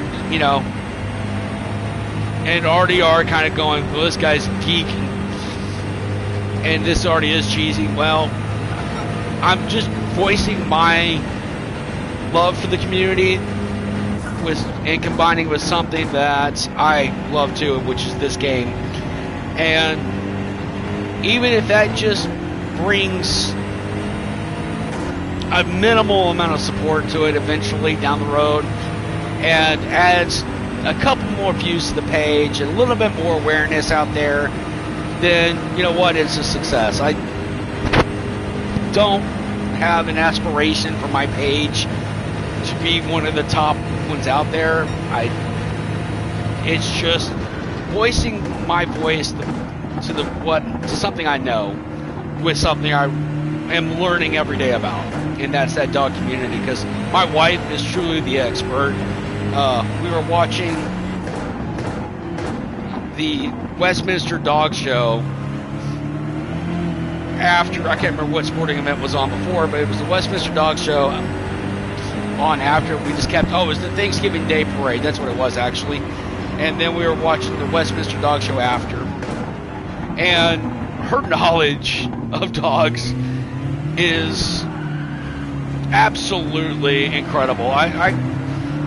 I couldn't tell some of those dogs apart to know that they were a different breed or anything of that nature. She's incredible with it, so I keep learning more and more. And then, and every time that I step out the door and go to one of these events, it's insane. So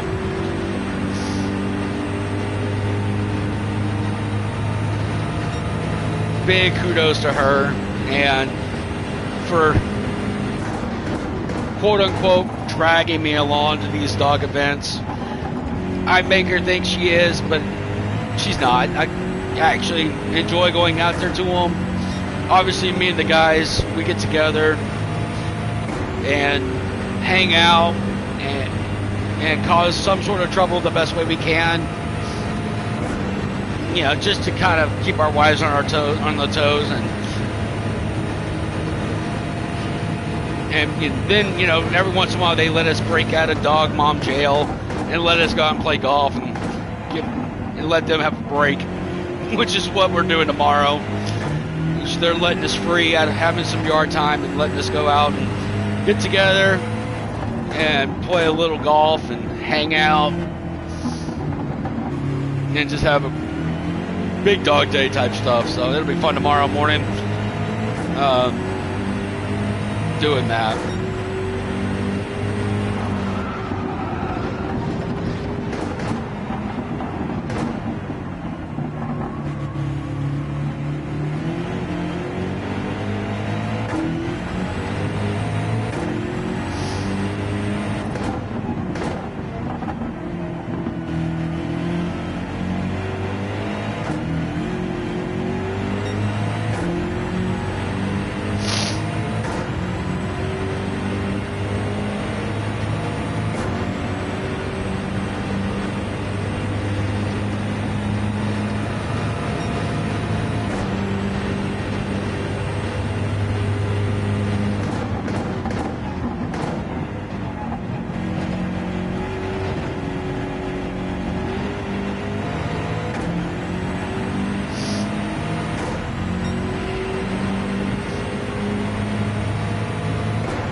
Coming up on the 2 hour left, midway through the race here.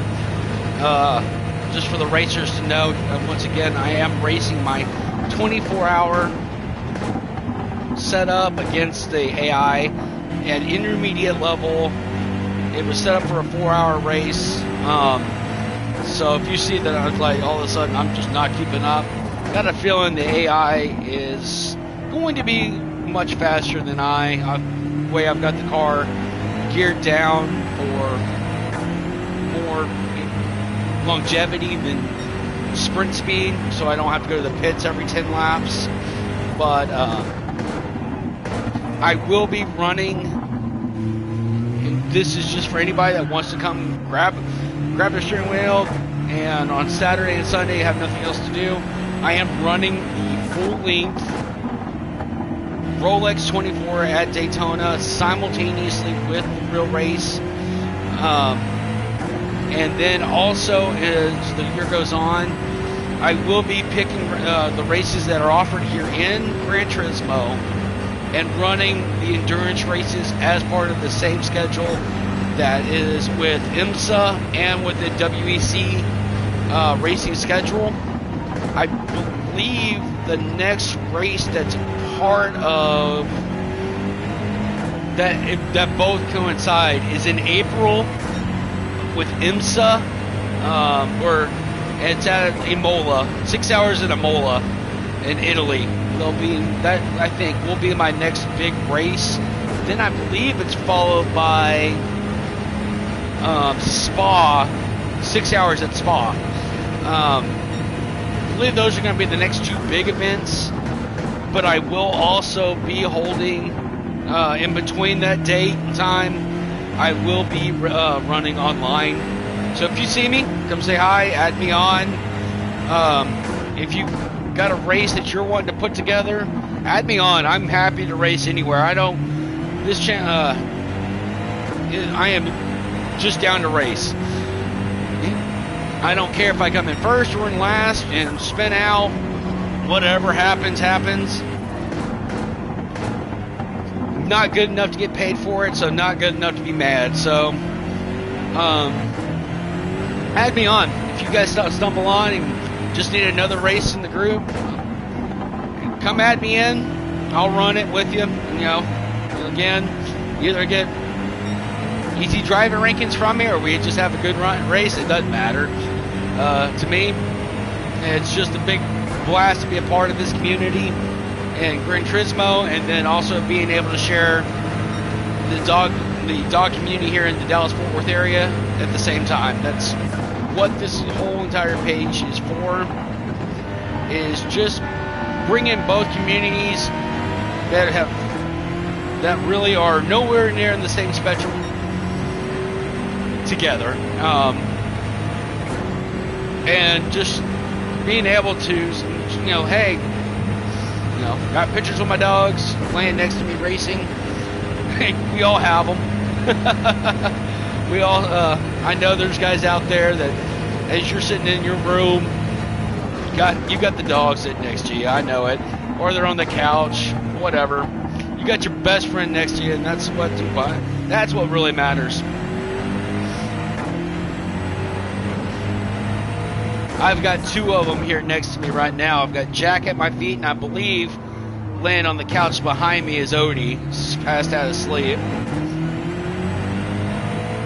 And Maddie in my lap, she's also back here just chilling out with me while I'm racing today. So we are just having a good lazy Sunday, or Saturday, excuse me.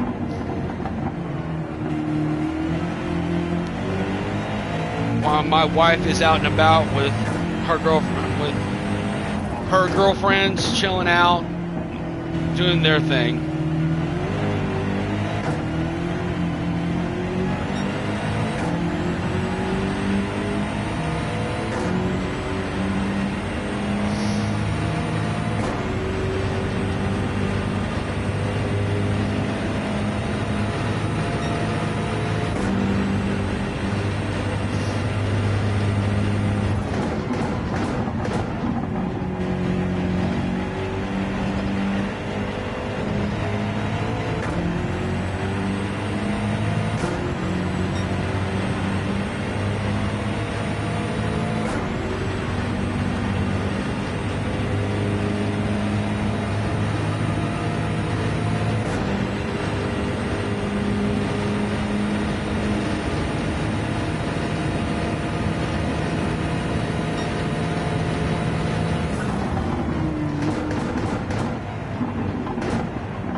And for those of you that are just now joining my stream, if you guys are watching out there, and you're just kind of tag along with what things are going on, this is just a practice run once again, as I prepare myself to run for a full 24 hours during the Rolex 24 as it's happening live.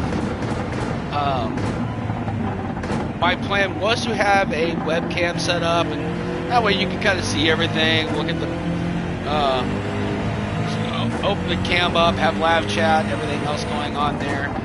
Unfortunately, PlayStation only allows their cameras to work on the PlayStation itself. Nothing else would work. It's compatible, at least of my reading and my knowledge now.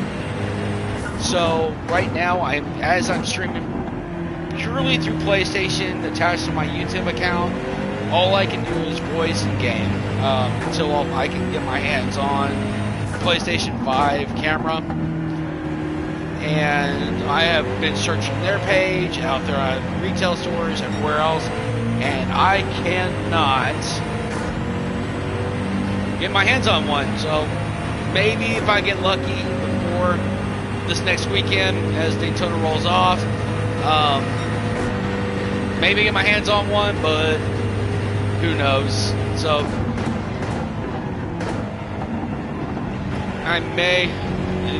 this may be just what the best I've got to work with right now for this first event. I will be racing again all of the IMSA and WEC endurance races as per their schedule, live. As they go, we go here.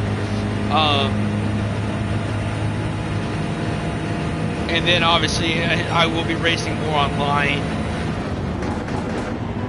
in between, because I believe the next one's not even until April, so I plan on racing between now and April.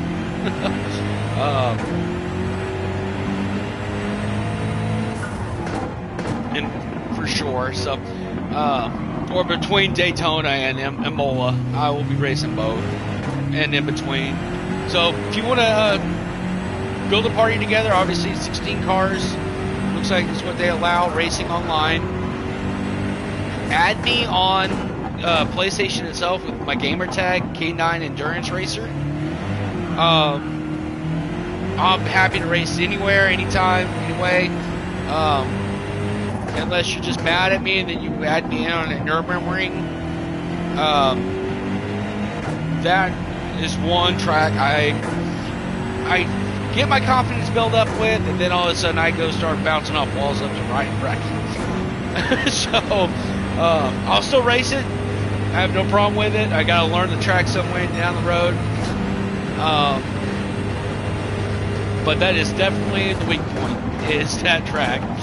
Daytona is one of my favorites just because it does incorporate both the road course, racing through the infield, along with the super speedway.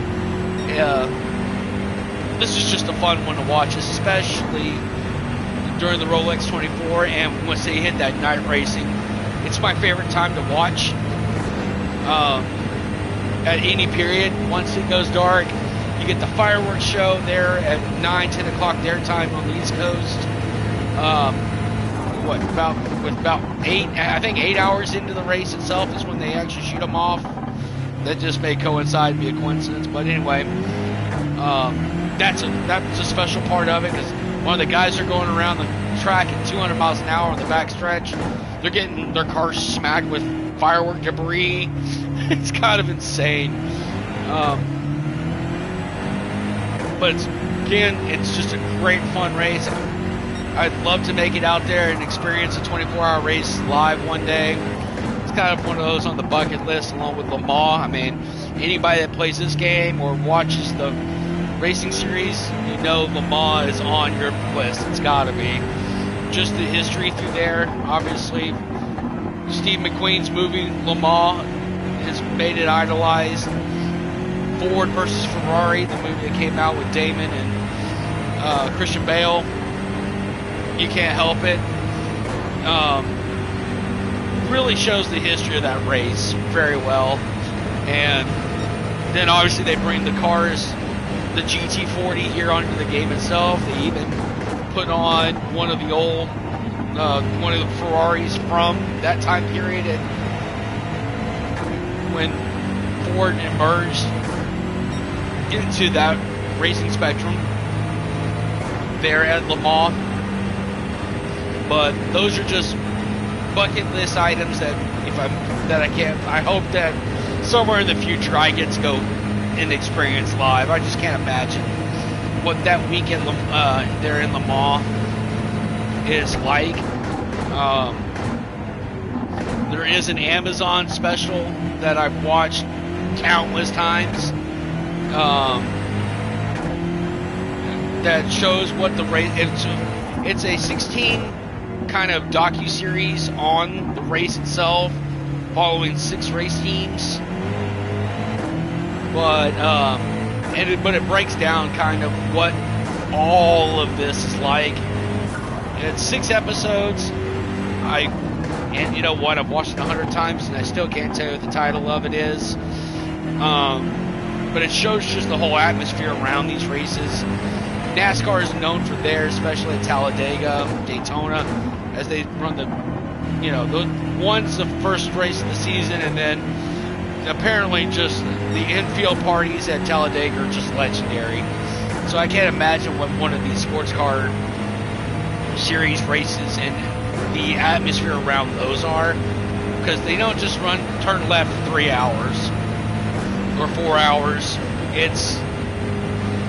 And to have 38 cars. This is 60 cars, 24-hour race, 4 different races going on at the same time, and just the pure madness of all of that going on the track at once. And especially as the race goes on, it gets deeper. I mean, those cars get spread out where there's not an empty spot on the track. So the faster cars are having to maneuver around the other cars. Amateur drivers are going up against professionals that race this series. It's just pure chaos, and that's what makes these type of races so unique. It is all the car manufacturers out there, from BMW, Porsche, Ferrari, Lamborghini, Mustang, Corvette, Acura is there, Audi, Mercedes, you name it, they probably have a car out there. And obviously they're extremely souped up, customized out, developed to race these type of races, especially for this amount of length of time. And I mean, if you really want to put it in the retrospect of things, is the 24-hour Le Mans, the mileage, the amount of miles they run in that time, in 24 hours, is the same or more than what the F1 series does in their entire year. 24-hour period covers what F1 does in a year. That's insane to think about. And I know that F1 races aren't that long and things of that nature, but they still run 50 to 90 laps depending on the track. They're still running big road courses, so they're putting in the miles. Le Mans covers that in one 24-hour period. So that's insane. And they do it obviously in a tag team style, 3 drivers per car, 60 cars. That's a lot of people, a lot of engineering, a lot of technology going into those, that just to run these handful of races a year. And that is just incredible to me, the science behind it. And that's what has really gotten me into wanting to do something like this. I stay up every year, I'm watching it, and this year I just decided that, you know what, I'm going to race it, and then I'm going to watch it simultaneously, but I'm going to go for the full amount of time and run the full endurance race. I'm going to have my 4-legged furry picker next to me until they can go to bed with mom, and I'm sure that most of them will. I'll probably get my buddy Sheldon here. He'll probably hang out with me, get mad because I won't turn the light off. But I'm just really been looking forward to creating this page to unite the communities up between racing and dogs, and then also to just attempt something that I know guys have attempted and done and completed and whatnot, but I want to do it myself. But I just didn't want to have, and I've said this a couple of times here now, is be a guy that goes in here, kills his kidneys with a bunch of Monster, and just has nothing to show for it more than, okay, I did it, that's cool. I wanted to have a little bit more meaning behind it, which is why I've wanted to bring in my wife's favorite community and a little bit more, and one that I've gotten involved with, and want to expand on and really bring this out to the world here. And I figured a simulator / game that has over 100 million copies into it, that we all in love in doing, come out here and racing and trying to better us and be better and improve every day. Why not use this as the platform to do it? Again, I'm not a animals rights guy. I'm not that. I am just a lover of both communities. So just want to come out here and share my 2 cents, my piece on that. If you come and join my stream that night or that 24 hours here at Daytona as I race it, and you're like, oh God, he's going to annoy us all night with dog stuff and this and that. No, I want. That's not the plan at all. I want us to cut up, have a good time, talk amongst us, each other, racing, you know. Keep it friendly since I will be streaming it, but since most of it will be people that are more racers than probably my wife sitting up in bed watching this happen, it will be a mixture of all conversations. It really is not all just dog. I do want to make that a thing, but I will just want to throw it out there that if you do have a pet, you know, and he's doing the same as me, laying out next to me, next to my chair, my race setup, and whatnot, share it, add the photos on. I'll send them in my comments, whatever. I'll get them posted up. Because I just, like I said, just share the community is basically all I'm wanting to do. I don't want to make money off of this. I'm not trying to become a #1 streamer. I'm not looking for those really cool YouTube platforms. None of that's what my goal is. It's just to have fun with this and to share it. That's all it is. I have nothing more than that. I'm just trying to get a voice out there for some of the small businesses and the dog communities out there that just don't have that voice.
starting to lose my tires a bit.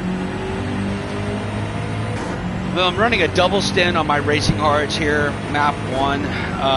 I tried racing it before, and my fuel map being 3. But once I can run really well on the mediums in that and conserve fuel. But when I get the hards on, man, these guys, the AI here is shown that they will just run away from me. So usually if I'm on the hard stint tires, hard tires, I have to run at fuel map 1, but I can still double stint my hards, but I can tell that, and by looking at the meter down here on my left, it's definitely, I'm feeling it in the steering wheel too, that I'm losing my grip now. So these 11, 12 laps are going to be a little more challenging until I get those fresh tires on. And if I want to try to go catch up with the number 1 car, I'm going to have to probably run a stint with the softs, which I don't want to say it's like cheating, but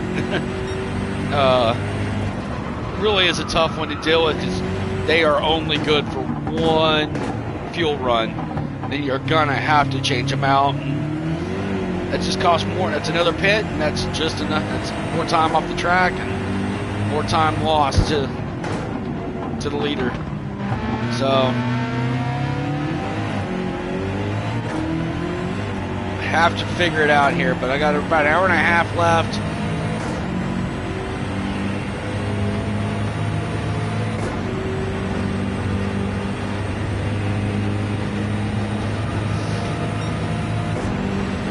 Be pitting here pretty soon,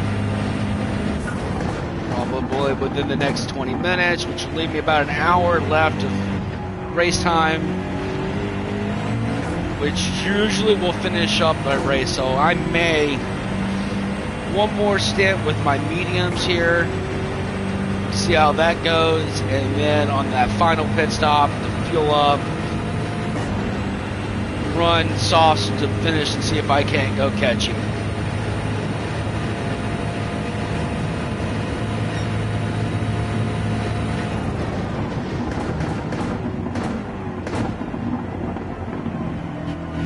Why all of a sudden I caught up to him. I don't know. If I missed it, he may have pitted and he's just come out. So that's definitely not him. I don't know where he is. I think it's that Dodge Viper 2 cars up, which I don't know what it is about that Viper. I've raced those Vipers. They have so much straight line speed. Even for the AI and the difficulty rating, that it's hard for me to catch them or keep up with them. But I don't know how I went from 50 seconds down to 2 seconds. So either he pitted and I caught him, or like so many bugs I've seen in the game, the AI allowed me to catch up.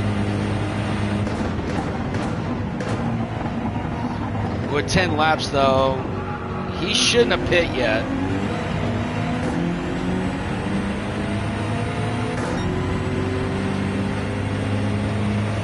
Because I'm about 5 laps worth of difference in fuel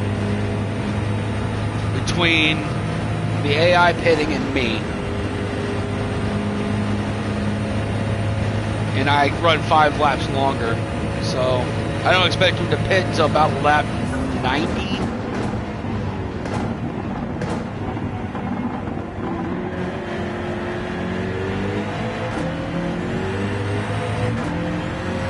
And I will pit somewhere probably around lap 94, 95.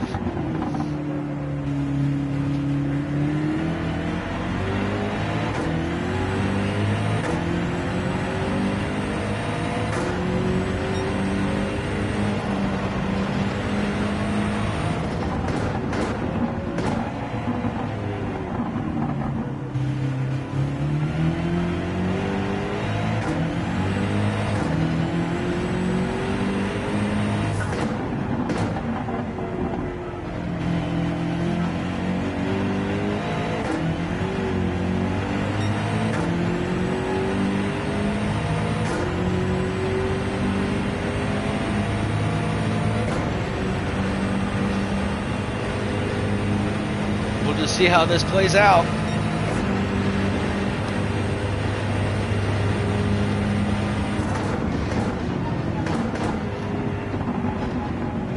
And I've noticed it here too, as I've turned laps and prepared myself, the car and myself for this race, that the intermediate level, and I'm guessing it's the AI in the game, to keep things fair.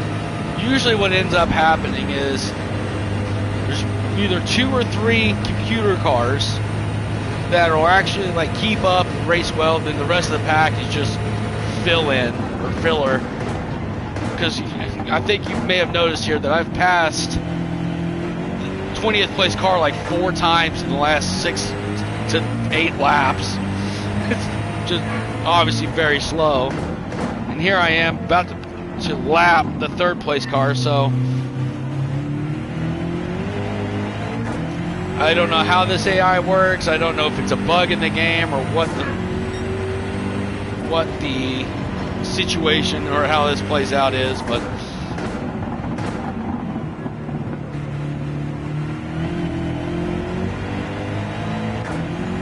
again, I am just using this as more as a timer to sit down and get in my chair here, get behind the steering wheel, and just start putting in time, start building up that endurance leading up to next Saturday while again we race at the Rolex 24. I usually don't sit here and play. I will play and bounce around to different races, earning those credits and stuff. For 8 hours a day, but I will get up, go to the kitchen, grab a beer, grab a sandwich, something, whatever. But I've never sat here and continuously not moved, not left for even this amount of time for 4 hours. So 24 hours is just going to be quite the challenge here that I'm hoping to get myself into. Tomorrow and that's the plan for tomorrow, is to bounce it up to an 8-hour race, and then I've got classes starting back up here on Tuesday, and so hopefully try to fill it in a 12-hour race before sitting down here and busting out the full 24 by Saturday. I don't know if that's going to happen. I think I'll even get lucky if I do an 8-hour race before a full 8-hour undisrupted race before next weekend. But we'll see. Again, luckily the chair I bought for my race setup is comfortable. I've got it, so just as long as everything don't fall asleep or anything, should be good to go.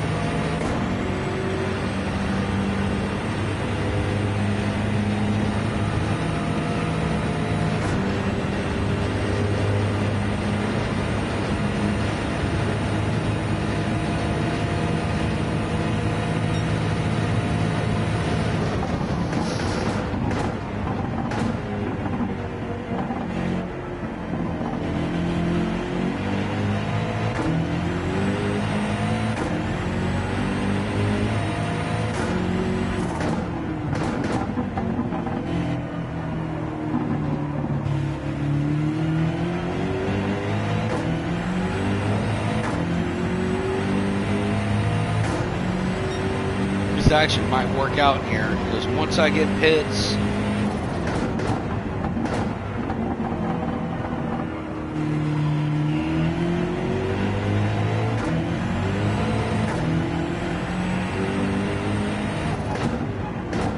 once I go to the pits and come out, I think I'm gonna have about,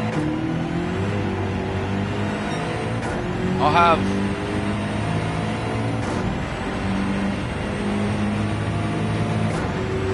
about an hour and 12 minutes left when I go to the pits.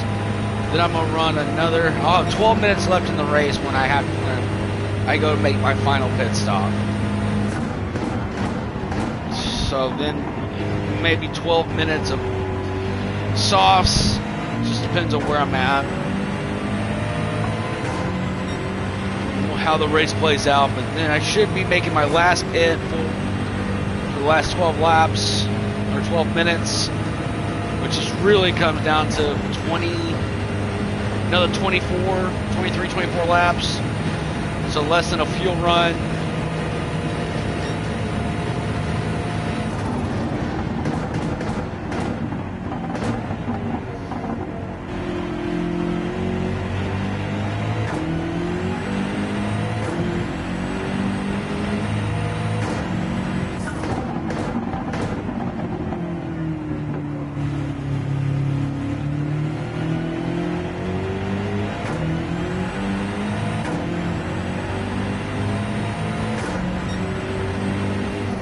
Really expected that second place car to go into the pit, so I don't know if I missed him pitting here a little bit ago before I passed him or not.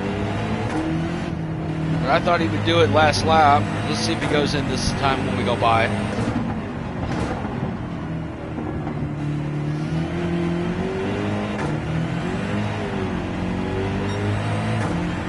That would make my math correct.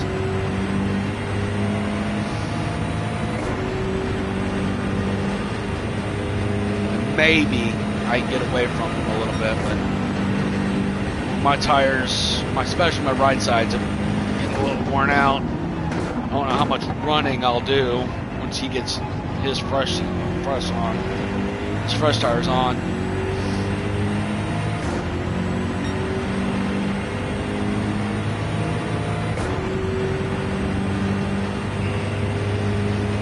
So he's behind that lap car there.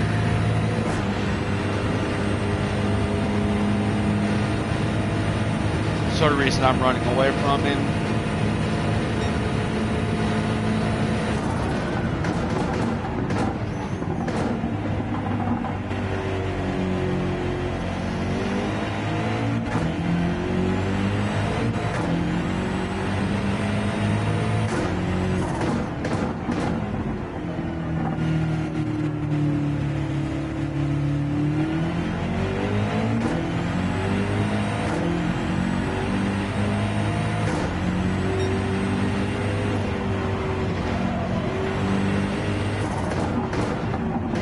Nope. He did not pit.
Oh, yeah.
We're going to go around one more time. I'm going to pit next lap.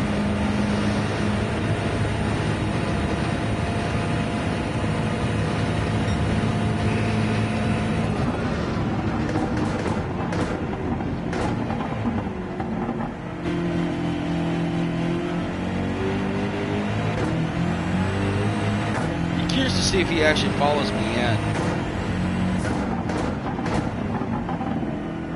I did not see him pit already. If he did, he was in either late in the 70 lap range or early 80s, and I just straight up missed it.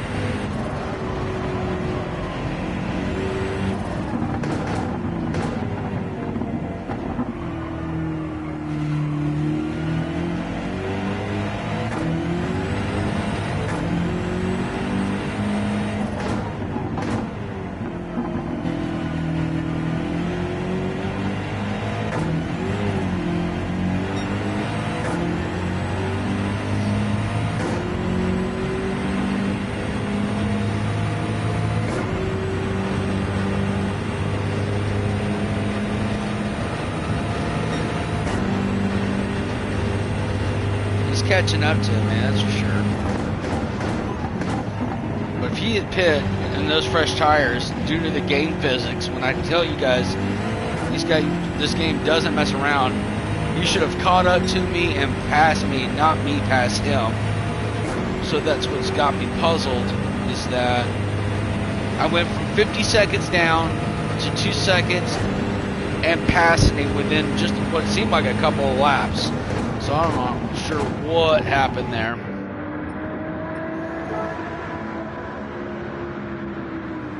We're going to double stint the mediums here. We're the mediums. We'll see where we are after one fuel run, and then I'm going to come back. And if it is where I think I am going to be, I'm going to run a full. I'm going to run that last stint with the soft tires just to finish up the race here. What a great looking car, I have to say. I mean, you see that shelter the shelter rescue there with North Texas Aussies. I want to give them a shout out here before the race ends and before I forget. These people here at this organization are absolutely amazing. Always looking for foster families to adopt or to just go onto their Facebook page, contact them about adoptions. They're always getting in new litters or new other breeds. They just got some corgis in the last couple of days here that I saw come in, and these folks are amazing. But they were looking for any support that you could possibly offer, being donations of maybe you got some old dog stuff in the kennel or in the attic you're not using anymore. I'm sure that they could, if it's in good usable condition, I'm sure they would be happy to take that in. Find any donations financially, that always does help them keep up with their dogs, as far, especially with getting them vaccinated, tagged, making sure that the pets stay healthy just as much as anything else. These people do absolutely work hard to take care of every animal that they can. I bring them up as a very special token because our youngest, Odie, is a foster fail from their rescue that my wife found.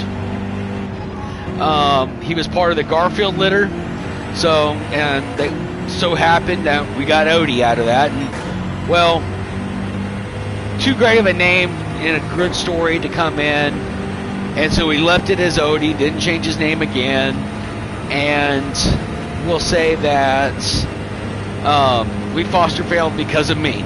Everybody tries to blame my wife for trying to talk me into another dog or something like that, because 5 is a handful for no doubt.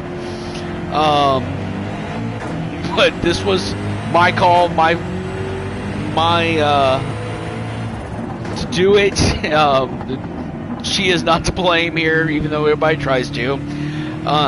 But we brought Odie home. He was so little, so small. But Jack connected with him right away and knew to be careful, wanted to play with him, but knew to be careful at the same time, and was just the perfect quote-unquote big brother to him. And then as Odie has gotten older, or at least bigger to handle his own, these two knuckleheads are stepbrother 101. They are inseparable. They play together 23 and a half hours a day, except to take a little battery recharge like the Energizer Bunny, and then they're back at it again. I saw that friendship and companionship forming in them, and I just told Veronica, look, he's a foster. I'll put a time frame on it, and then new timeline. I shrunk that timeline down to, you know what? No, you just tell him we're keeping him, and you can let anybody that's applying for Odie just to tell him we are keeping him, and no more reason to fight it. And so we have. And as much as 5 dogs in a house is a handful to keep, each one of them are so great in their personality that they all either collide like an atomic bomb, or they are goofy as can be together. My wife, with her page at the Dapper Doggo, you can find her Instagram the actual page is at Dapper_Doggo, at the_Dapper_Doggo_. You'll see pictures of all of them.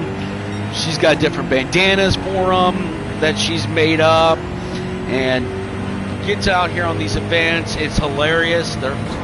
She has so much fun doing it, but you'll see them on there. I've never seen 2 dogs come together like that before, where it's just like buddies to the end kind of thing. So they are an amazing organization, and I, again, personal experience from them, and that's why I want to mention them here today. If you are in the Dallas-Fort Worth area and looking to add into your family, or at least wanting to possibly foster to adopt, go find them on their page. They are NTX, November Tango X-Ray, AussieRescue.org is their website. You can find all the information out there about them. If you got questions, reach out. They are more than happy to answer any of them. They do come out quite often to the dog parent, DFW dog parent community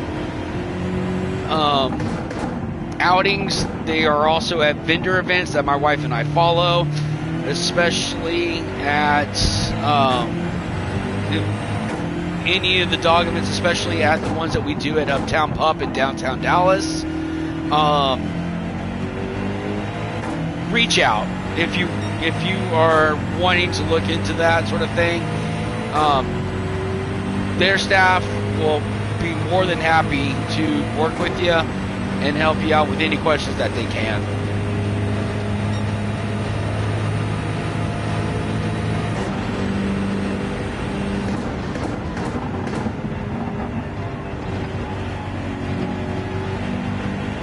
So it looks like we are going to be finishing this race at night. I love this part.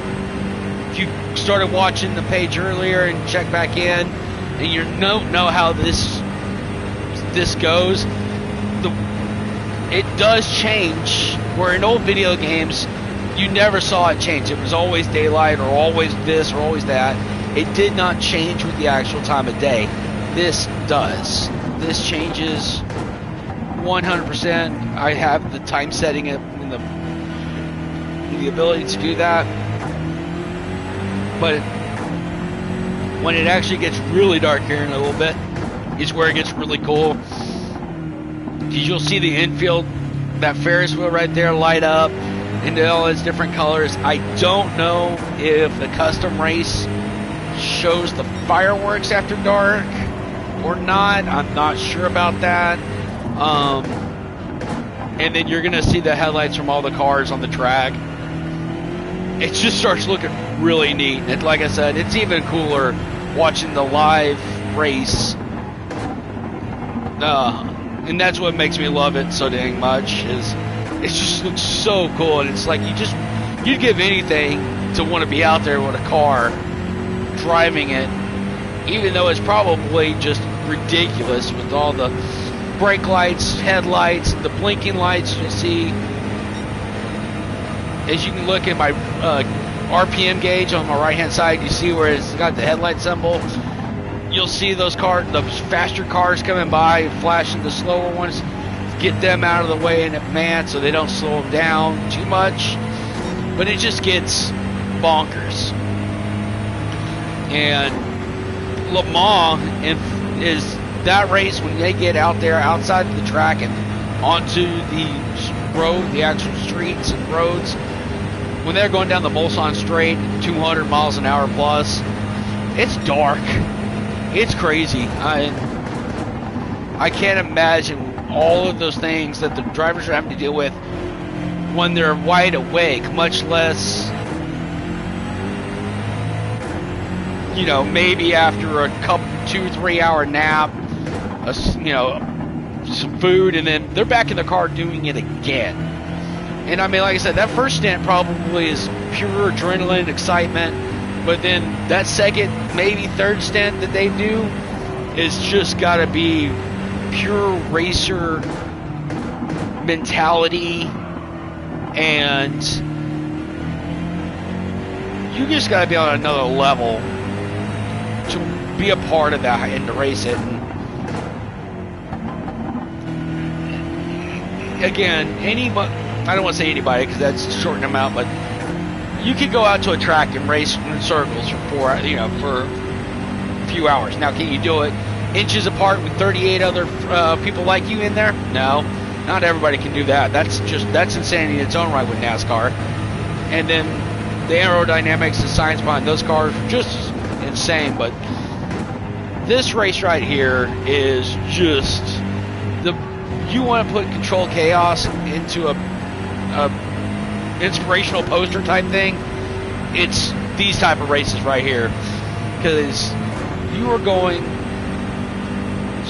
driving for so long, so fast, so that, and you are got people in your ear telling you what to do with the car. You got 15, 20 engineers sitting around the track telling you what every inch of the car is doing and what they want you to change to make the peak performance of that car happen.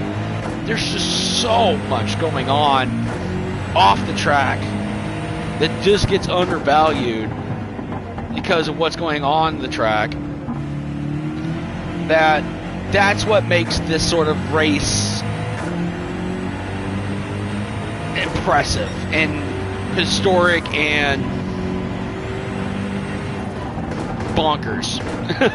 It is. It's nuts to really think about what goes into this race. And not to mention, before they even pulled up to the track, they had to develop that car and that engine and all those parts to be able to last for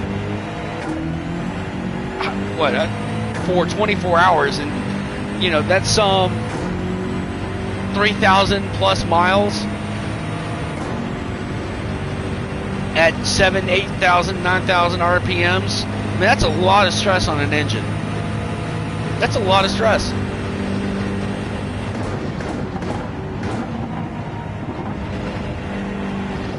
But, and that's what makes it crazy, is because and Matt Damon in Ford versus Ferrari says it best, is, you can start your race if you're running so well, and a 5-cent washer or O-ring blows in your engine compartment somewhere, you're done.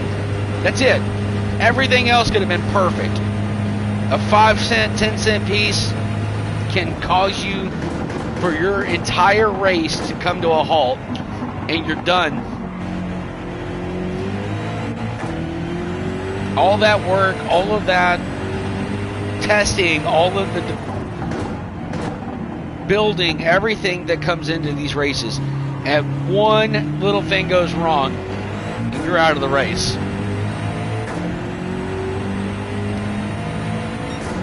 Got a little buddy Jack here trying to come up into the chair and say hi. He's trying to help me drive right now, being a good boy. Let me get him off of me right quick. There we go. Nope, that's not working. Just look at me in the face. Jack, you got to get down, buddy. We got an hour left, bud.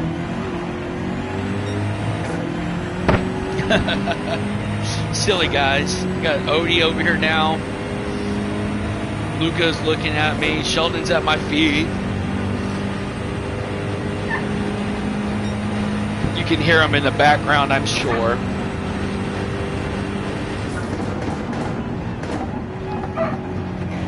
Now Odie's trying to lick me. Lick the mic. I got second place on my tail, half second behind. And I got Odie in my lap.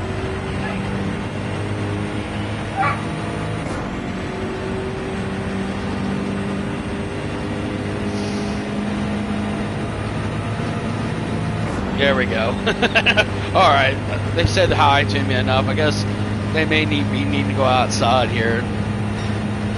So I may actually have to disrupt this for just a few seconds here. Let me put you guys on mute. I'm going to let them out. Unfortunately, my wife again is not home, so I'm on dog duty and racing at the same time, which I was hoping to make it through before they wanted to, but I'm starting to get some looks here. And they're also about to get fed before I leave for the evening as well, so I was hoping to be undisrupted, but it looks like we're going to for at least just a few minutes, so I may pause the game right quick, go let them outside right quick, then come back, finish it up. We made it 3 hours without it, but unfortunately these dogs are spoiled and they get what they want.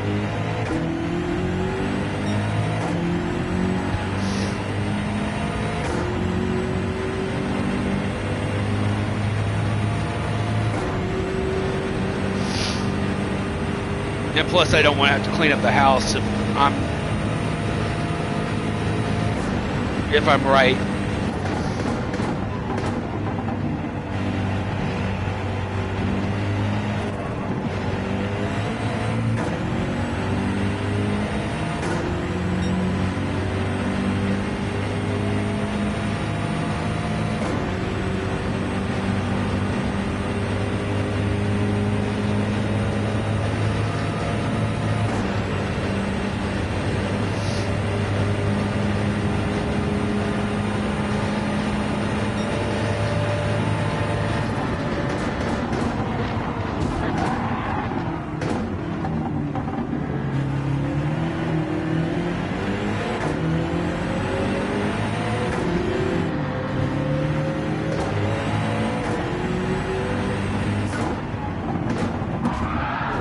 That was dirty on me.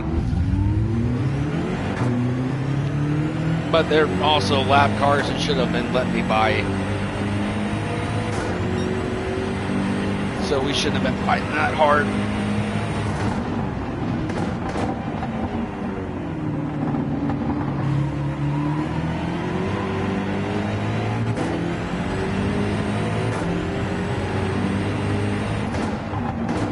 And those blinking headlights, like I said, if you're new to this, I know if you're watching this as a racer, you know what's going on.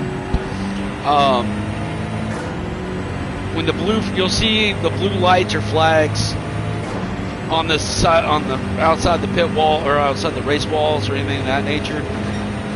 When they see those, they're supposed to move out of the way, out of the racing line, and let the lead pack go through, or the lead car, being me,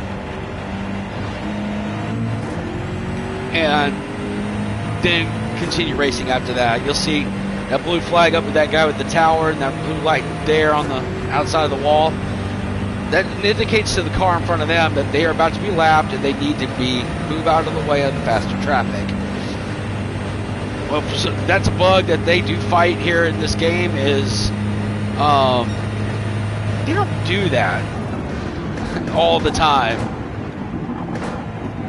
They try to race you like it's the last lap.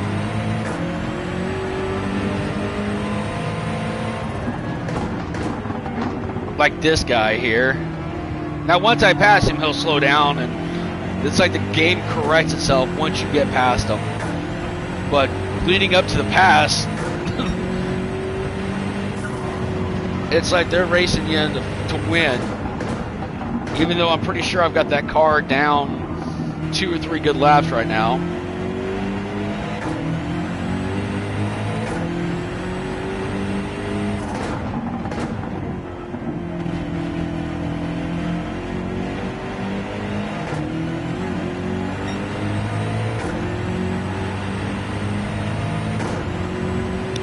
Let you guys see the car one more time here. Let y'all see the companies that are on the car itself. You see those in the pits, you're going to see the pit. We got one more pit stop left in here for sure before I finish the race out. But I want you guys to look at it again, just kind of understand what I'm doing here.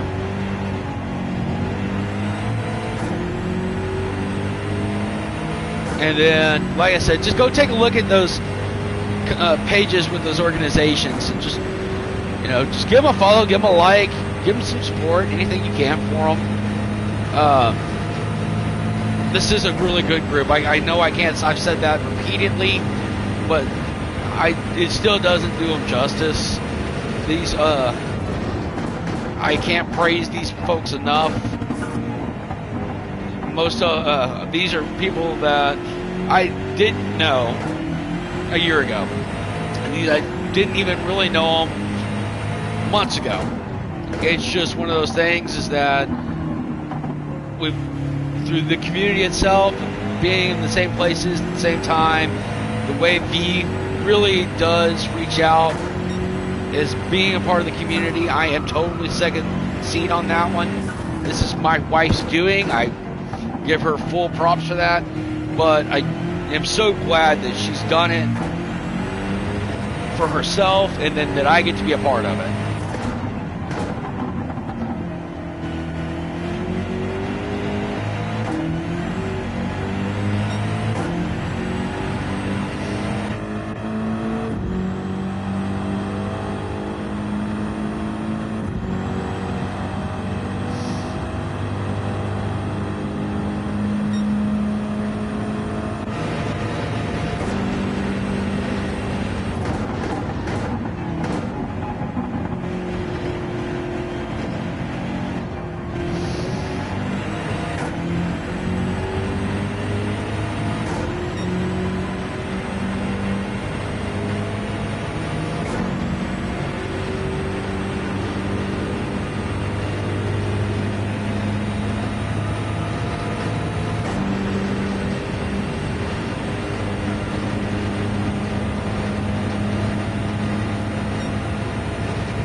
Guy. He's an A, laps down. He's racing me like it's going for a win. He's a lapped car.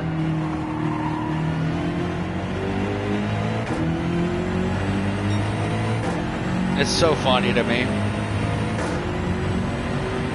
But it's like he races me, gets me slowed down, and he's let the second place car catch back up to me. Because I'm watching that Viper catch back up.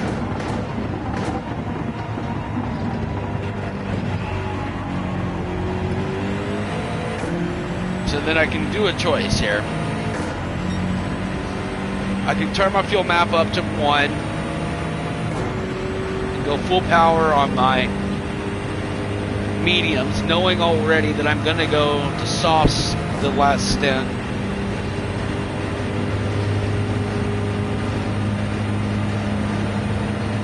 Or I can just follow my game plan. Oh, he's actually bumping me. He bumped me out of the way. Gave me the bump and run. Or do I just continue with my plan now? Keep on the track as long as I can before I go make that final pit stop. I do need to eat some more laps up for sure, because I know the sauce eat up fast. They make it through one good stint. Really, they're done by lap 20.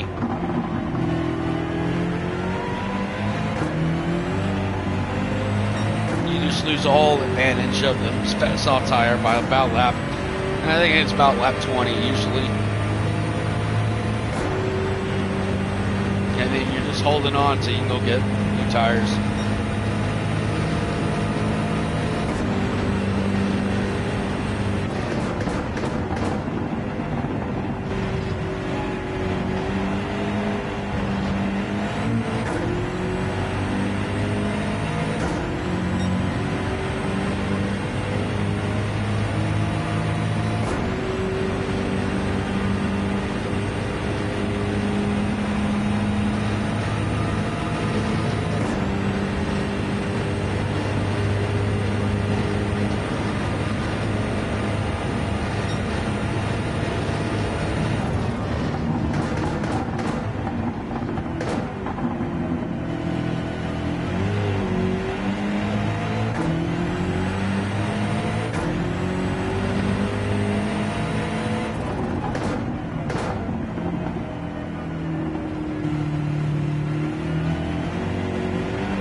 I deserve that.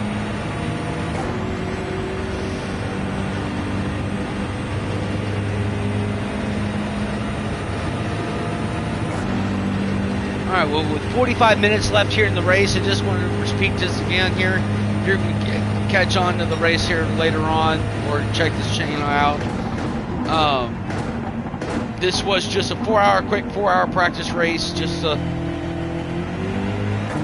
build up myself endurance-wise. The car is what it's going to be, tuned in-wise.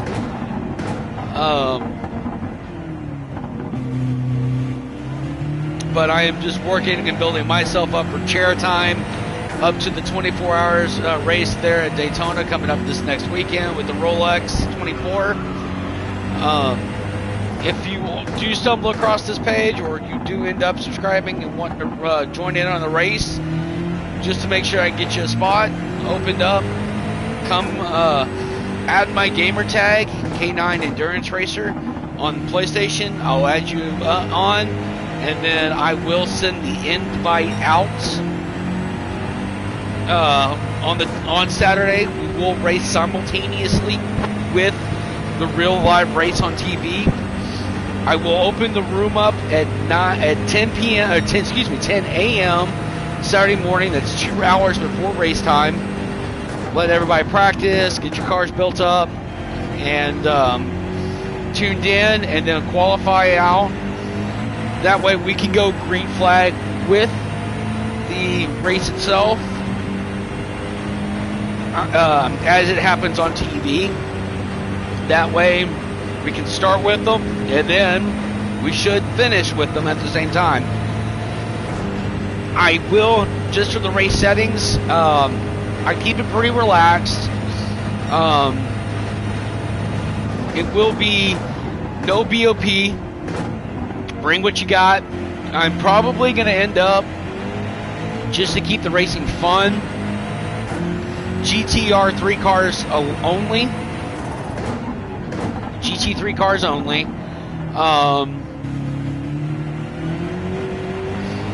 And then no crossing pit lane penalty, no wall collision penalties. I probably will do a penalty for shortcuts and then for car collision.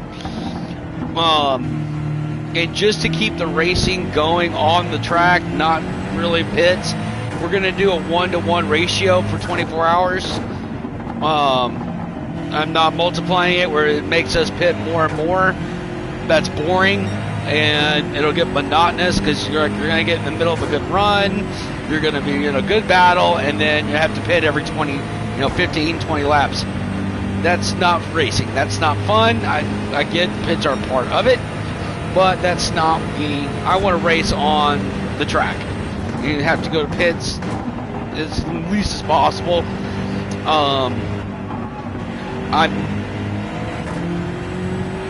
If you want to be that guy that brings in the souped up, my gosh, car, do it. I don't care.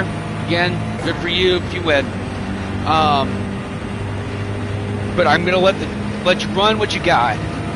No harm, no foul. This is meant to be fun. Really, the prize is actually completing 24 hours more so than winning first place. It's if you complete the thing should be the big badge of honor here, because that to me looks like it's not. Obviously, it's a challenge and not easy to do at all. I mean, even in the real life race, those drivers, get out of the car every I believe 2, 3, 4 hours, and then even they go get to have a big meal, sleep, massage, chill out before they come back and do it again. So we're gonna get none of that because obviously the game Gran Turismo nor PlayStation have figured out how to allow trade-off pairings across the network. That would be absolutely awesome if they allowed it. I think that would open another part of the game online that to go along with the Manufacturers Cup and then the World Cups and everything that they're doing individual. To do an endurance team race, I think, would be absolutely bonkers. I think it would be an amazing watch. Yes, again, get it 6, 12 hours, 24. That's a long time, but you split that all up between all the drivers. Make that strategy come into play too. I think it'd be insane. To just watch that and experience that, and I did just see a group of guys. Dude, they completed the full 24-hour Le Mans as well recently. They did it as a teamwork there at the house. They were sending updates from the house. They switched from beer to coffee about 3 a.m. They were running 1 hour and a half stints, switching off from there. I just think that's cool. I think that's amazing. I did not see the video, so I don't know how they were switching off. If they were switching off at the pits as it's supposed to be done, or were they pausing and getting back into it? I didn't see how it was completed, but it doesn't. If they did it for real, that's fun. Plus that's just gotta be cool to do with your buddies and whatnot. But I saw that the video that they did after they completed a big celebration, champagne celebration there on their back patio, and so these guys were excited and popped. And you know what? That's what this game's all about. Is so bringing friends together, friends, community together, and accomplishing something like that. If that's what you choose to do. If your goal is to max out on credits, finish every race, all golds or whatever, you know what? You pay for the game. You do you on that. And everybody, I think, has a little bit different goals here and there. Yeah, they want to go on. I completed the entire game in gold and did it in a short time. Okay, cool. That's awesome. I mean, me, I just wanted to get all the bronze got out of the way just so I could go and compete in some stuff. I wasn't worried about trying to be mad at not getting gold on every race. Some of them I just am not, I can't figure out. I'm not good enough. I don't know what it is. But I was just getting more mad than anything, so I just kind of took a chill pill on that. And then we all know the infamous Tokyo 600 track. Good grief almighty, if that didn't almost make everybody rage quit everything. And I know that some people are still out there trying to figure it out. But, man, there's just tracks that no matter what I do, I think the one that stops you, that I've podiumed, I think second last time I raced it. Finally found a car that was worth a dang, but I can't win it. I just, that one time, that 12 laps, you got pit somewhere, but you got to have a car that's agile to make the turns in the track, but then you got to have enough power to keep up, but then you got to watch your fuel consumption because you want to pit at the exact right moment, not too early, not too late, because otherwise you're pitting again, or you are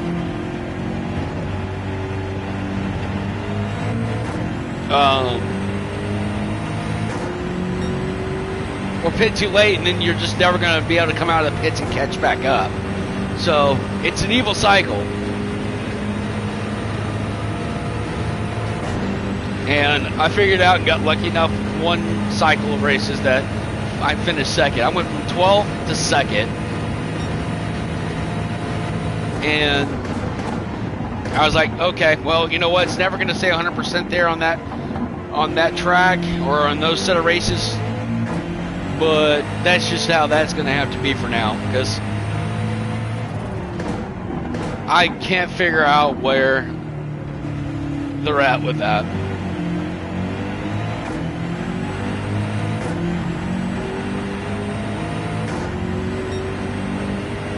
Alright, so I'm going to turn my fuel map up to 1. I got 14 laps of fuel left at this time, 35 minutes left of racing. We're going to go ahead and try to run away from second here a little bit to give us some room in the pits and see how much time will be left.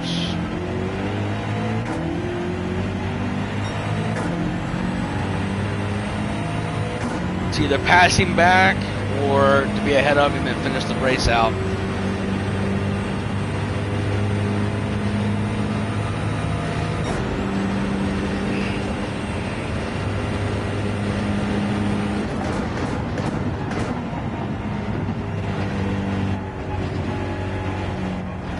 I could probably go down to fuel trap.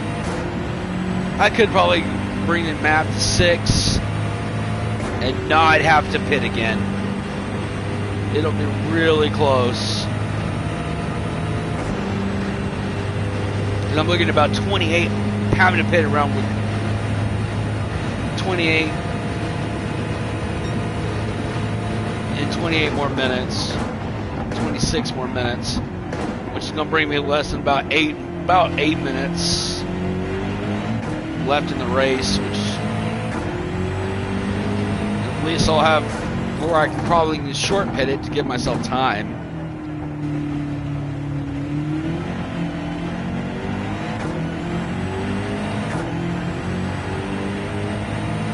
It just all depends on how much I can run away from him. Because I know he's going to have to pit one more time, because I think he pit lap after I did.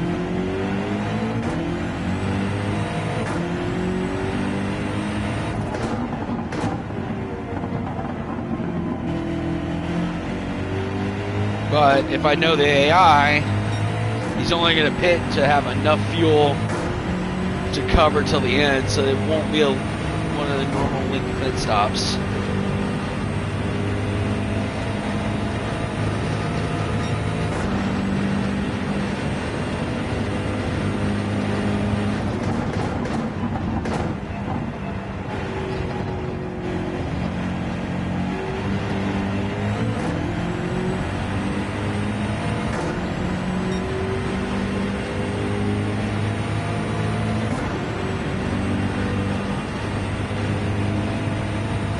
I'm looking at about 7-8 minutes worth of racing after I go out of the pits.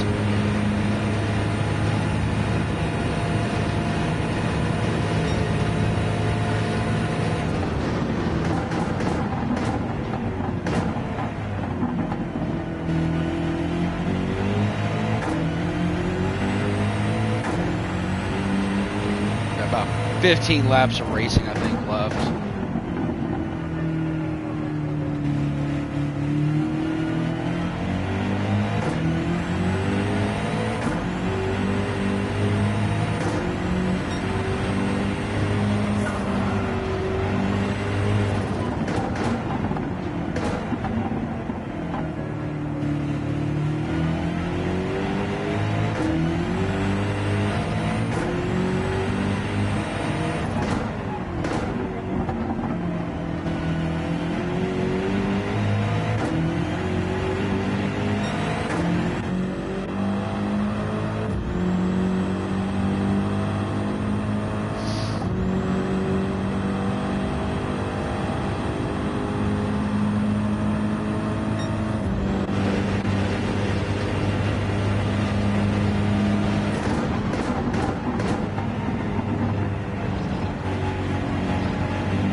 That's Luca. Tell me what time it is.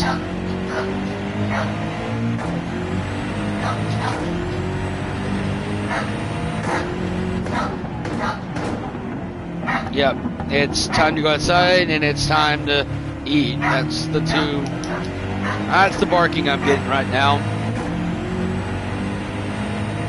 I was hoping these doggos would settle down a little bit and let me finish it out, but I don't think they're going to let me.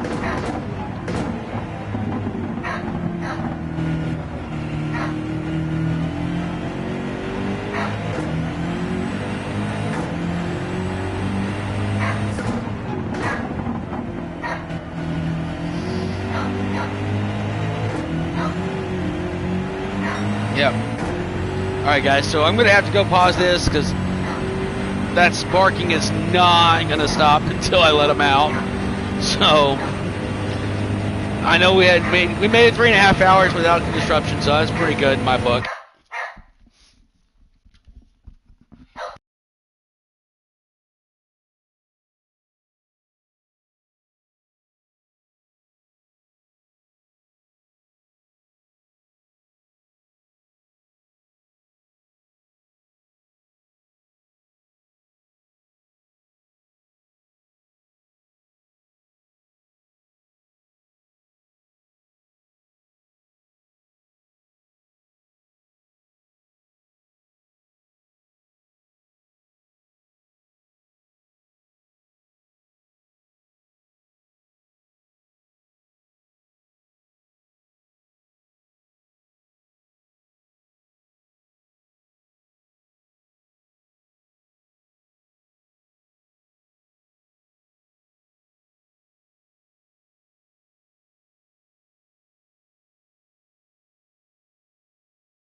Alright guys, we're back.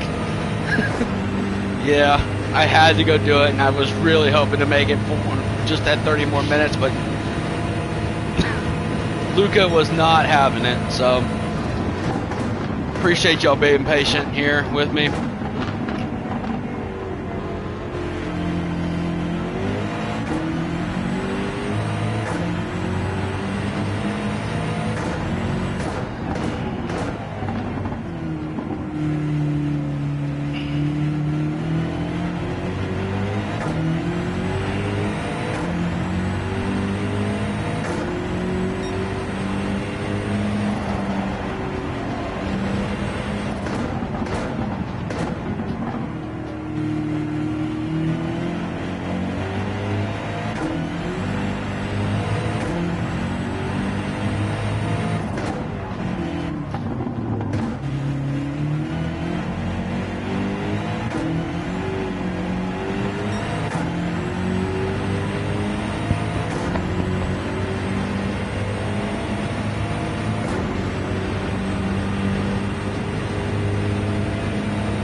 Alright, so it looks like here with 6 laps of fuel left, 5-second lead.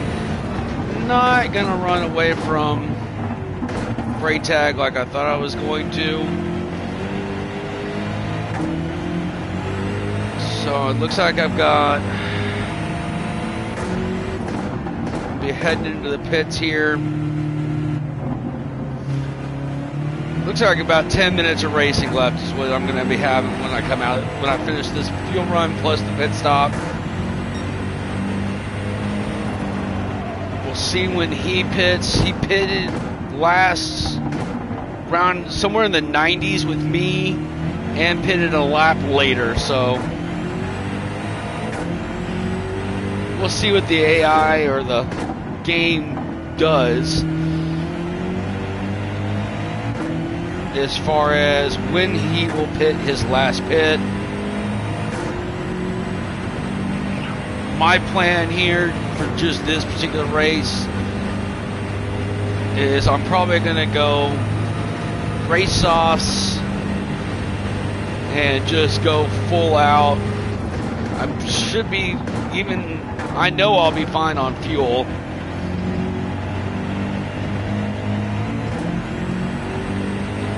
To the end, I just will see 10 minutes, 20 laps. Will be right about where the soft tire for me loses its advantage, so I should be just about right coming to the finish here, as long as I can just get a little breathing room away from him. But this race wasn't about winning or losing. This was just about sitting in the chair for 4 straight hours, building up to, again, this next weekend's race at Daytona, and sitting in this chair for 24 hours. So just a little warm up, and then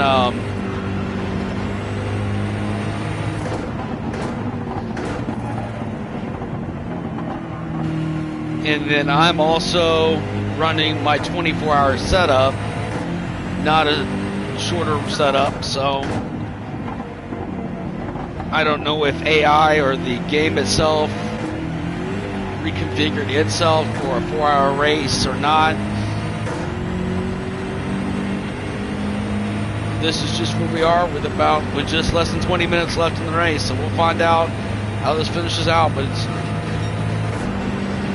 not as bad as I thought it was. I was thinking I was going to get bored or start making mistakes after the 2-hour mark. Kind of go cross-eyed, just turning 126 laps of the same track. Because most of my stuff is just what you guys do, is racing your weekly races, your daily races, and then whatever the game offers to build up credits, which usually is not including any of these endurance type races, except on the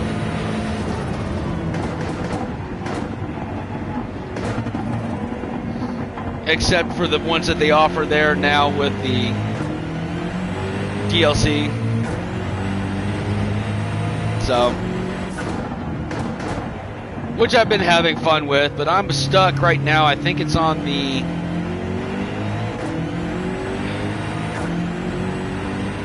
one that I just can't seem to get, and I do look like I'm doing really well, and then all of a sudden I almost beat myself up and overdrive the car and wreck, and then there goes podium, there goes anything, and then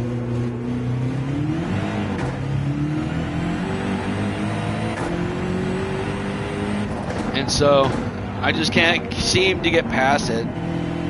It's the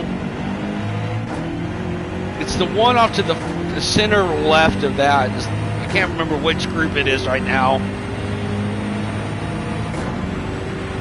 But first race, I think, it's at the one at Laguna Seca. And for whatever reason, I can work my way up through the field okay, no big deal. But then all of a sudden, it's like I get just rear-ended or spun around, and I can't catch up, and then it's done. But it's like every time. So something happens where I get just demolished by the AI.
Next time, Bob.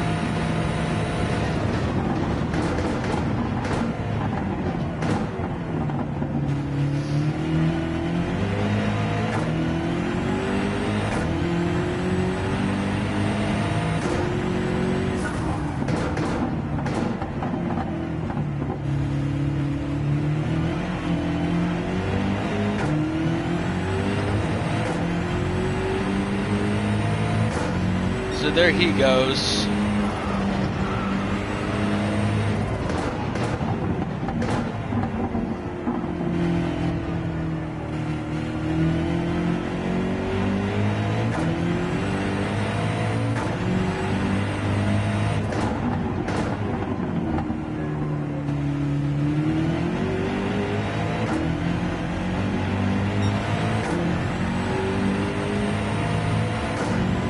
See, he just got enough fuel to finish up.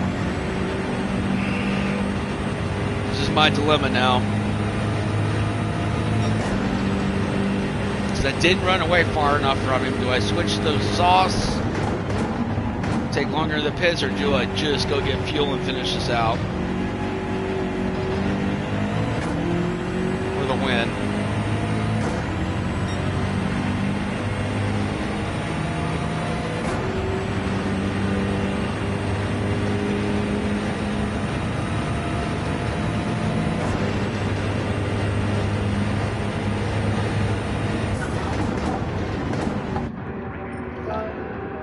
Oh no, I just messed this all up.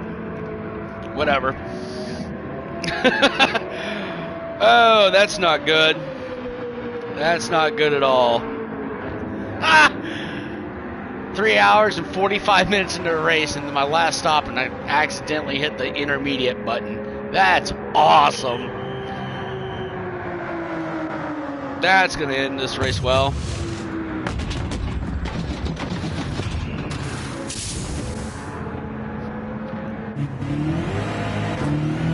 And then it didn't even fuel me. Oh, wow. Changed my tires that didn't even fuel. I don't know what the heck just happened there. Well, that took that away.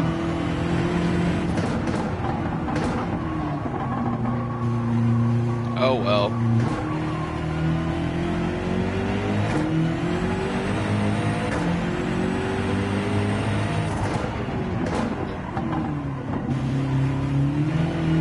Let's just see if I can get back around even.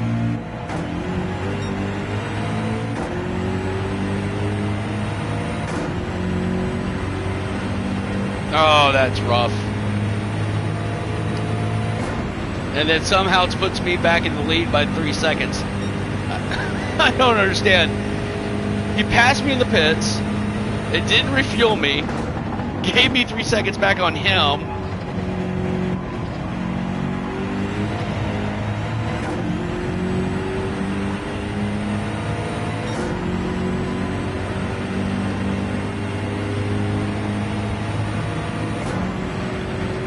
And I made it back to the pits with that left. So, okay.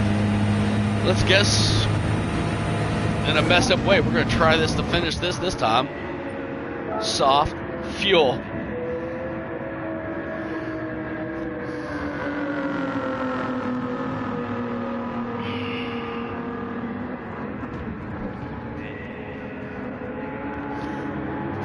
Well, we'll find out.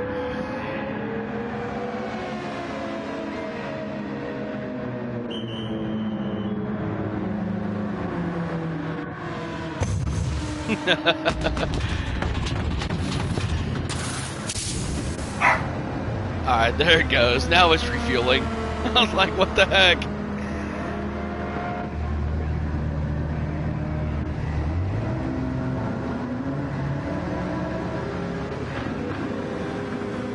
Yeah.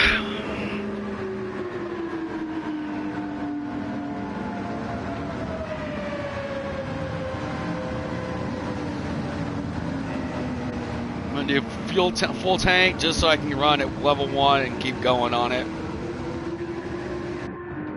Here we go.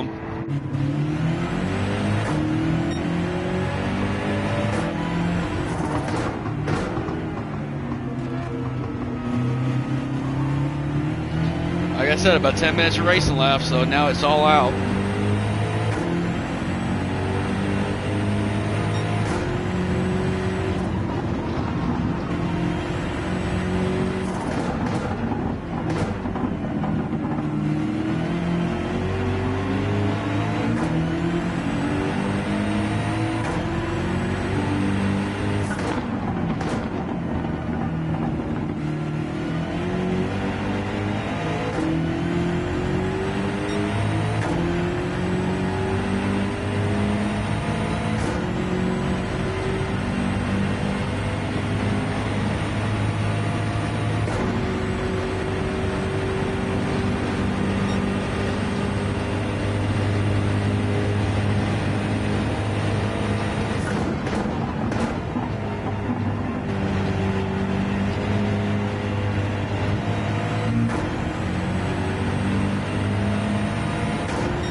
I don't know if I can count this one as a win here, because the game glitches had to have helped me out big time here. That was a weird sequence to finish out. Not only am I mistaking the pits, but just the fact of was how what seemed to be a glitch. I'm almost willing, if I go back and rewatch this, it'll glitch out, because he should have been way ahead of me the first time I pit, much less be 3 seconds behind me for allowing me to go back into the pits and fix it, and then to him to get held up behind the lap traffic and then allow me to catch up and pass again. So is a win is a win. I'm gonna get the money, the credits, yeah, but the most I've seen, the most I'm taking away from this is just the fact of this is that I completed 4 hours of racing in nearly a single sitting. Had to get up once, let the dogs out, because it's dog dad first, then racing second. And we got through 3.5 hours before they begged me to let him out, so that wasn't bad. But what a strange couple of glitches and stuff there. That was weird.